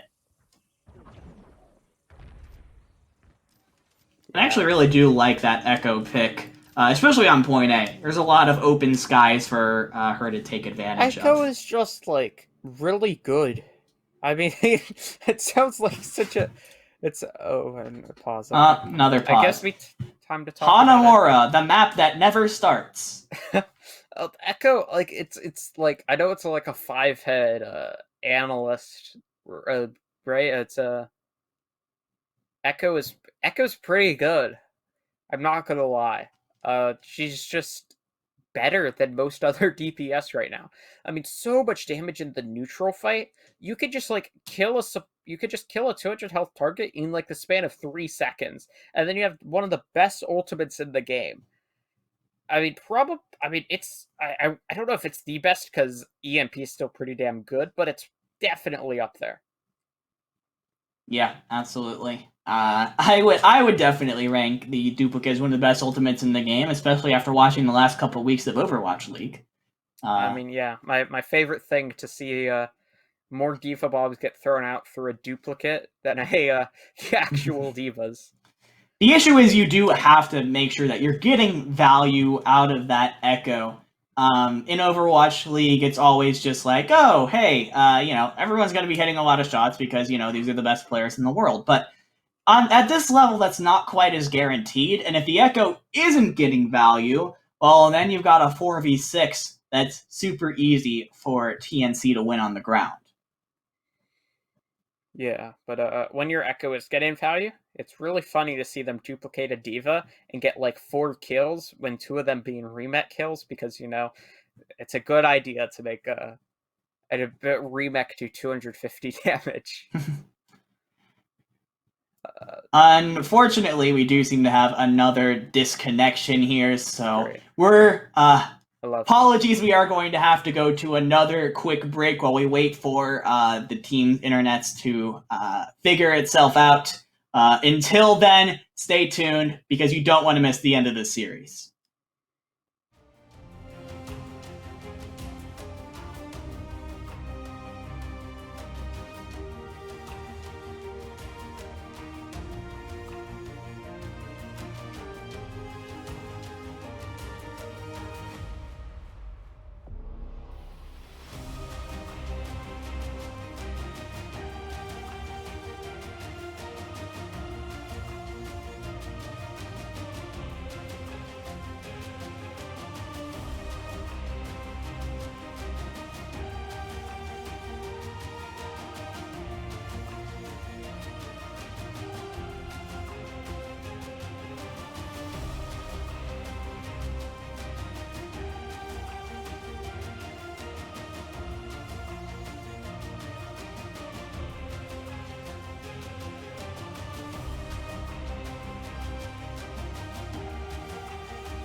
Attackers incoming. Defend objective A. I believe a Symmetra to go right onto this point instantly. Crimson Crusaders better be ready to respond. They're gonna go for a high ground to just kind of get around this main point hold. Yeah, they're gonna go onto the point and then try to do some value. That's a good anti-nade, though. Connects onto two players and they both end up dropping. Doomfist of Allman picks up one, but she's facing so much pressure. Gonna end up falling. It's gonna be a nice job there by Crusaders to hold on to the point. Yeah, the Doomfist pick from TNC, I don't quite get. Like, we haven't seen Allman play Doomfist so far. So I know it's not like, I don't think it's much of a pocket pick for him, but what it ends up becoming is a very inconsistent damage source. You're really depending on Allman to get picks with these TPs before anything else really happens, and that just hasn't happened so far. Yeah, Doomfist is, like, multiple times today, actually. Hanamura got played twice today in Overwatch League, and they played the Doom on the first point, so I think it's just kind of a thing that people like Doom on first! But a character I quite like is the big German guy with the big hammer, and he drops it down, hits 5, and finds 4 kills off the back. Big rectangle man with big hammer strikes again. You'll love to see it. I feel like you know the Reaper copy pasta? I feel like there's one like that, or there should be one like that, but for Reinhardt. Yeah, well, favorite character is in fact the Reaper guy, but I'm not here to rip off Uber that much. Crimson Crusaders, what is good here is that these fights have ended so fast that TNC really hasn't had time to really build up any ultimates. As we see again, the fight literally just started and ended with as I was finishing my sentence. Like, it's been 2 minutes, and they finally have their first 2 ultimates. Yeah, TNC, these fights have ended so quickly they really haven't had time to build any sort of ultimates up. They will pretty much only have... Okay, so they'll have the bomb, they'll have the Symmetra wall, and they'll probably also have their support ultimates coming up. Crimson Crusaders has all 6 ultimates here, and their defense is just looking more and more strong. Ooh, not the best Mei wall. Blizzard's gonna get dropped, not able to get gobbled up by Dr. Psychotic there, freezes them up, and the Icicles get thrown in. The Diva Bomb from the duplicate as well, the remake kill! On to Sailor Nips. This is just, I mean, Crimson Crusaders, they look like they're running away with this match. Yeah, TNC actually invested a lot into that fight, both support ultimates, and honestly, with how slow these ultimates have been generating, I'm not sure if TNC is going to be getting those back in this next minute. They will have pretty much just the tank ults here, but Crimson Crusaders is going to have tank ults of their own. It's just gonna, I think, come down to, I think, whether or not... Well, actually, you know what? I was gonna say something, but Marshkip just picked off Sergeant Ace, so that just destroys anything that I was gonna say. I mean, the Res committed. The Res committed early, though. Yeah, the Shatter's pretty good. It hits 2 people, and there's a Diva Bomb on the back. That one does not find anything, however. As the Reinhardt's gonna go in, they finally fight something. This looked like it was gonna be a full hold, but they do manage to break through this Crimson Crusaders defense. There's a duplicate as well that was onto the Mei. It finds nothing. Doesn't really need to find anything, as they were gonna win this anyways. Yeah, the Honda from Marshkip finally coming alive here, and could not come at a better time. If they didn't come away with that win there, we would have seen a full hold for Crimson Crusaders. So beautiful stuff from Marshkip. That early pickoff on to Sergeant Ace. While the res was there, it really threw Crimson Crusaders off their rhythm. And now TNC will go ahead and get a shot at point B. They'll be going into this with the Dragon Strike and probably also the Amp Matrix, but Crimson Crusaders did hold on to all the ultimates that they had last fight too. I mean, that's such a great start! Sergeant Ace picks up 2 before really much of an engagement, just the Blizzard shuts everything down. Really nicely done there. As, I mean, TNC are gonna need to come up with something creative to try to break through this hold. Yeah, this comp just works so well in this sort of tight corridor, situation that Crimson Crusaders continues to force here. TNC didn't use any ultimates there, so, I mean, good on them for showing restraint in that situation when they saw the grab and the Blizzard come out from Crimson Crusaders. That means they actually do have a couple tools to work with here. Sailor Nips will be coming up on their beat. However, Crimson Crusaders will also have both of their support ultimates. Oh, and a beautiful wall. Sailor Nips is caught out. That's so nicely done there. Now they're able to close out this fight. I say that there's a kill that comes through. You have the defenders' spawn advantage is so big on this map, but they're able to capitalize. There's a duplicate from Sergeant Ace. Oh, to the right, Hardy builds up the Shatter extremely quickly. Now the Nano Boost onto the duplicate. Another Shatter! Looking for a third. Not even gonna need it. I mean, that's obscene. Oh man, they're just gonna go for it. I think if there were more enemies on the field, Sergeant Ace would have gotten a third Shatter there. Yeah, if it was like 8v8 maybe. Yeah. Yeah. That's just nuts from the duplicated Reinhardt. But TNC, again, I mean, they lost Lucio early and they said no ultimates. So they've been able to just... they used the Dragon Strike, I think, but nothing else. They will have 5 ultimates coming into this fight, meaning for the first time, really, they have a clear ultimate advantage in this fight. And this is 30 seconds left. They have to get it done here. Yeah, duplicate comes through. It's gonna be onto a Zarya. Oh, but the Eva Bomb! Dr. Psychotic finds 2. What an opening. And Matrix as well. The counter pin comes through and ends up actually costing TPR Elite's life. They need to try to make something happen here. Spawns are starting to come back through. Double kill with the focusing beam. The Blizzard is quite good. Zones them off the point. They're looking for a second kill there onto Sailor Nips, and they're going to get it. And they're going to hold on here. Not a single tick gained on second point. Wow. Crimson Crusaders need to capture first, and then 1 tick on point B to win this series. You know what happens is the Echo on Team Nipaclan actually uses duplicate early, I think. And that's good and all, and it allows them to pressure up onto the point, but then without that Echo, there's really nothing stopping Sergeant Ace from having free reign of the skies. And that means, I mean, Sergeant Ace just didn't die in that fight, and he continued to get pick after pick after pick, damage after damage after damage. And with that, I mean, the stage is set here. Crimson Crusaders can send TNC home if they take the first point and 1 tick off of the second one. Yeah, Crimson Crusaders. Prepared to do what they need to do. The defense? Well, they're gonna not run a Mei on one of the best Mei maps in the game. No. They're gonna run Echo Soldier. Yeah, this is a very interesting comp coming up from TNC. They're running the Brawl kind of everything else, but they're really depending on this poke damage from Almond and Marshkip to bring in a lot of value for them.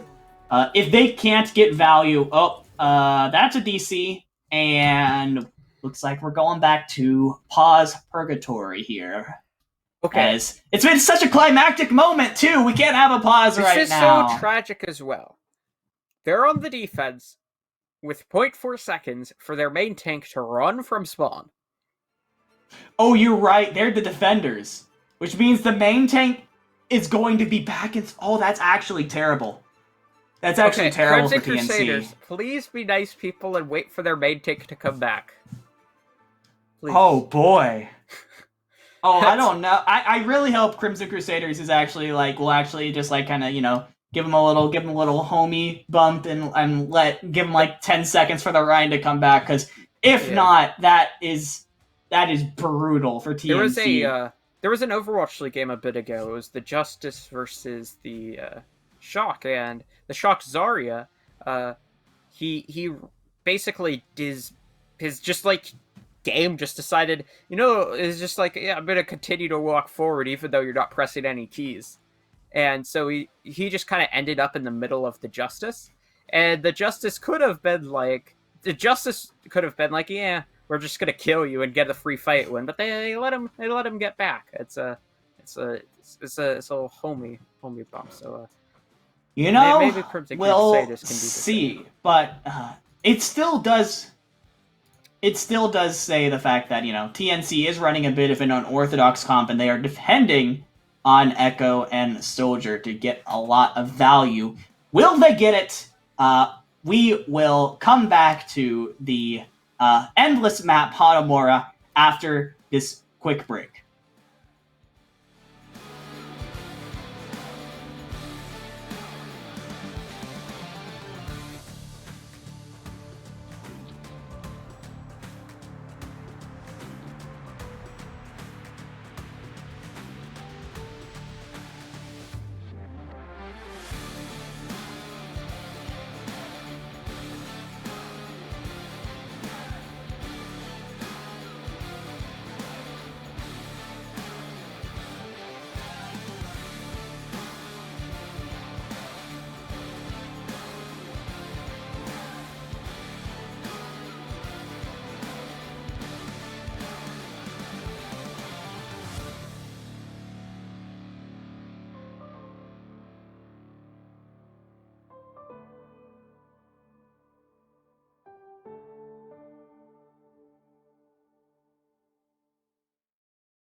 Welcome back, everybody, to GitGud North America Season 7. I'm Jerry Research, joined here by Divided, and we had a DC. That was a quick one, thank goodness. Oh no, it looks like Crimson Crusaders is going to go ahead and push in. TRP Elite is still coming back from spawn. Luckily, they're going to take this long rotation, so this will give the Reinhardt some time to get into position, but still a very unfortunate situation for TRP Elite to be in. Yeah, he has to use his pin to keep himself alive. The Diva Dr. Psychotic is quite in deep and actually gets moved off the edge for one trades. Losing your main tank is quite tragic there. Really nice sleep dart applied. Sorry, able to get out with his life, however. Just Crimson Crusaders are trying to get a pick off, and they do. Taking down Cheese Bum. Really nice start there. Going towards the rest of the back. Takes down the Mercy as well. Removing everybody from the TNC. And now they need to full hold point B, so not a single tick. And Crimson Crusaders will have almost 6 minutes to get one tick. You know, I thought it was going to be the main tank on TNC that was in trouble, but it was actually off tank. Dr. Psychotic went so deep, trying to, I guess, chase a pick and end up getting focused down. And yeah, I mean, this is like miracle situation time for TNC. 5 minutes, 30 seconds on the clock. They need to full hold this in order to force a tie. Yeah, they do touch, so no C9. Good start there. They're able to get an opening pick, which is also good. They take down a second. Duplicate now onto a Reaper, trying to make something happen. The big guy with the big guns. And they do manage to get a hold. Okay, they need to replicate this around 7 more times. 6 more times? Around 6. 5 minutes on the clock still, but, you know, for what it's worth, did Brythus use, like, a solo beat or something? That's really unfortunate, but silver lining, there's still plenty of time to build up another one. I didn't even realize he did. Yeah, he did use beat. I feel like that had to have been a fat finger. TNC, however, used almost everything to hold on to the point there. They will have tank ult, and that is it. Crimson Crusaders should have just about everything online except for that beat. You really would have loved to have it, but even so, a massive ult advantage for Crimson Crusaders, and just one tick to move forward in this competition. Oh, the Junkrat fights too. What? I mean, they're holding on. I keep setting this up like, oh man, Crimson Crusaders, this is gonna be the time where they break through, but every single time TNC are just able to find the picks. This time it was Marshkip on the Junkrat. The spam damage from those grenades is just so massive, and was able to keep Crimson Crusaders at bay for another minute. However, all they used was the high noon. So I think the ult advantage, while it's still not as much as the last fight, they still have quite an ult advantage. It is, however, going to be on Kijamu and the Immortality Field, I think, to make sure that Marshkip doesn't just completely destroy this push with Riptire. I mean, yeah, you have the duplicate soon as well from Almond, so it's just not an unwinnable fight. There's the tire, holding it on and takes down the Reinhardt. That's a great start there. The Death Blossom is applied as well. This one does not find any value, however, so looking like TNC should be able to hold on to this. Rav is good, but like, they don't have the players to do this. It would need to be a Zarya kills 3 people. Finds 1. It's just going to be forced out. So kind of a wasted ult there, in all honesty, from Crimson Crusaders. Yeah, you lose your Reinhardt so early in that fight, and Crimson Crusaders commits so many ultimates to that fight anyways. Mannertink is going to swap onto the D.Va, so I guess the grab makes sense at least, trying to eat some of those Junkrat grenades, deny some of that value. And now, all of a sudden, about half the time is gone, and TNC is looking pretty strong. The ultimate economy has evened out quite a bit. And now, all of a sudden, what looked impossible is looking a lot more doable. Yeah, duplicate as well for Almond online. There's the high noon. Okay, so that's a duplicate over onto the McCree just to not die. 2 kills don't come through as Danny manages to find 1 with that noon. The DPS chime in for another. There's the fade on the duplicate, dropping to the point. Oh, the shatter! It's quite good. It hits 2 players. They're able to take down Queen Dather. Really nice start there. Sound barrier now thrown in from Rice. He's trying to keep everybody alive. Sergeant. Oh, no. Sergeant Ace takes down Almond. Are they able to do this? The 4v5 up point in favor of the attackers, but the defenders have such good spawns, and they're not managing to take them down. TNC are staying alive on this point, but 3 drop. It's a 3v3 on the point. Eva Bomb thrown up into the air, zoning everybody off, takes down the Baptiste, and this is looking like TNC are gonna hold on. Crimson Crusaders are so desperate to get it done right here. They're throwing everything at the wall, but nothing is sticking. TNC continue to hold on. 90 seconds left on the clock here. And Marshkip has another Riptire. All that Crimson Crusaders has to work with here is the duplicate, like we've mentioned so many times. One of the best ultimates in the game, but that's pretty much all they have, except for maybe Mannertink's D.Va Bomb. And, oh man, all of a sudden, TNC is looking strong, looking fierce, and they're looking to take us to a 5th map right now. Yeah, they need to win they need 1 fight and then a skull fight. That's a great start. Sergeant H falls. They need Crimson Crusaders need to reset. And then tire as well. On top of that, they need to try to get out, try to get 1 more fight here. Yeah, good stuff. Gets Ganymede get taken out. Oh, he does! Almond finds it and Mannertink falls off the map. With 30 seconds left. With 30 seconds left, I don't know if Crimson Crusaders is going to have enough time to set up the fight like they want to. Why is this on the Moira? They get off the Lucia. They're onto the Symmetra. They got Sergeant Ace falls! Almond takes out Sergeant Ace out of nowhere. And now there's no way. Crimson Crusaders can't get a full fight here. They have to TP on the point right now. They have ultimates, but they don't have players. TP.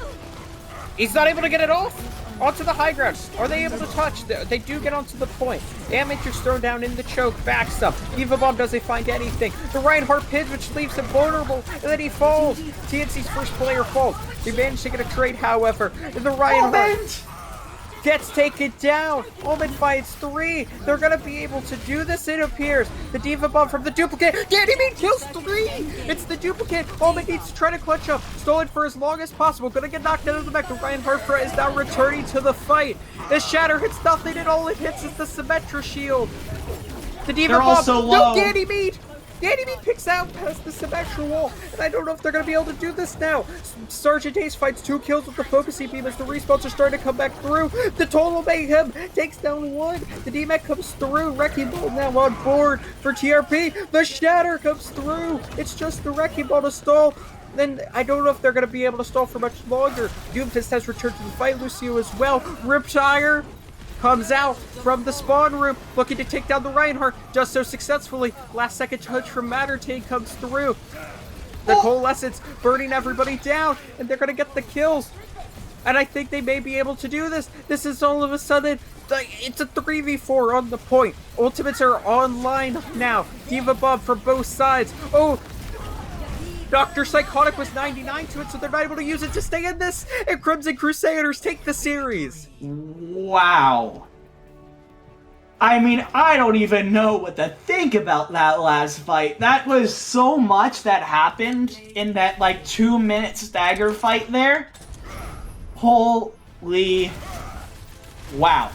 Those are the type of fights that I was told when I was learning how to cast. I was told to not talk over the whole thing. I talked over the whole thing. You know what? It happens. It's an exciting moment, and you want to be able to catch every second of it. That was a stagger fight that went on for what felt like eternity. I have to call out Ganymede for getting a triple kill on the Symmetra halfway through that fight. It was a 3v5, and he just kills 3. And then half a second later... That absolutely turned the fight in favor of Crimson Crusaders, and what was honestly looking like TNC was probably going to be able to turn it around with the defensive spawns.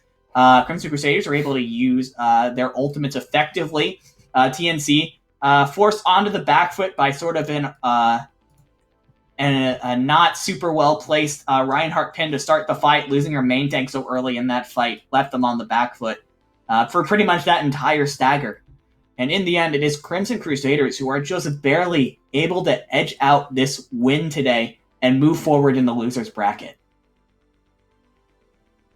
Yeah, they will manage to move on forward as they win. I mean, just to recap that entirety of that final map. TNC come off losing 2 maps, and they looked kind of lost on Junkertown. We had like an hour worth of pauses. Finally got into the game.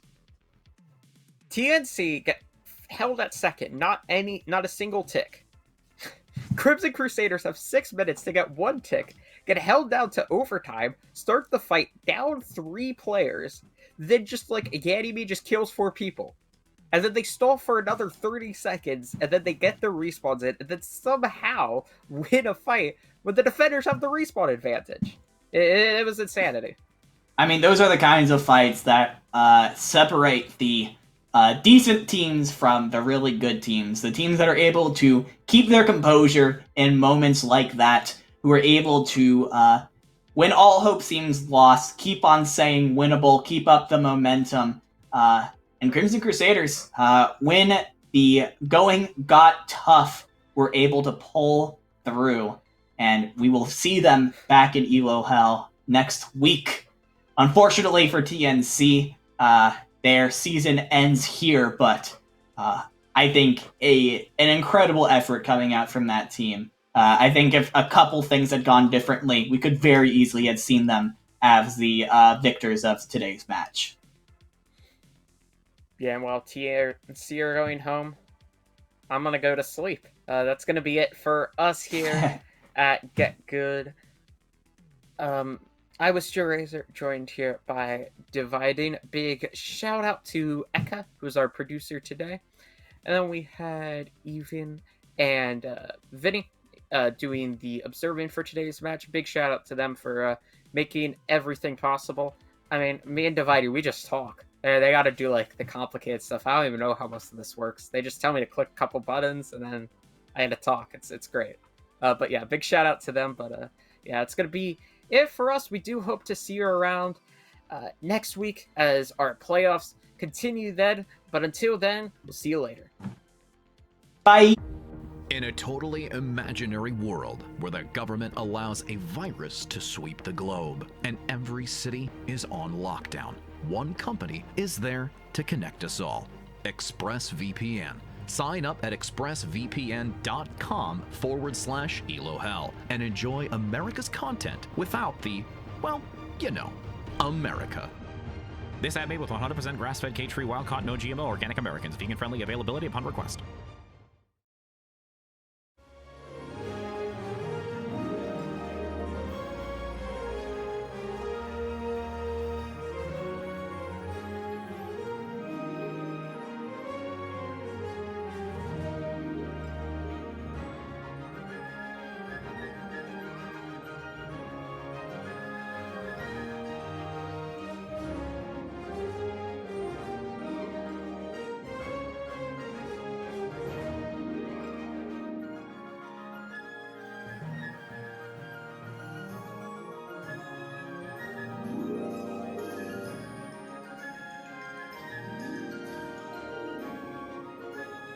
Bye.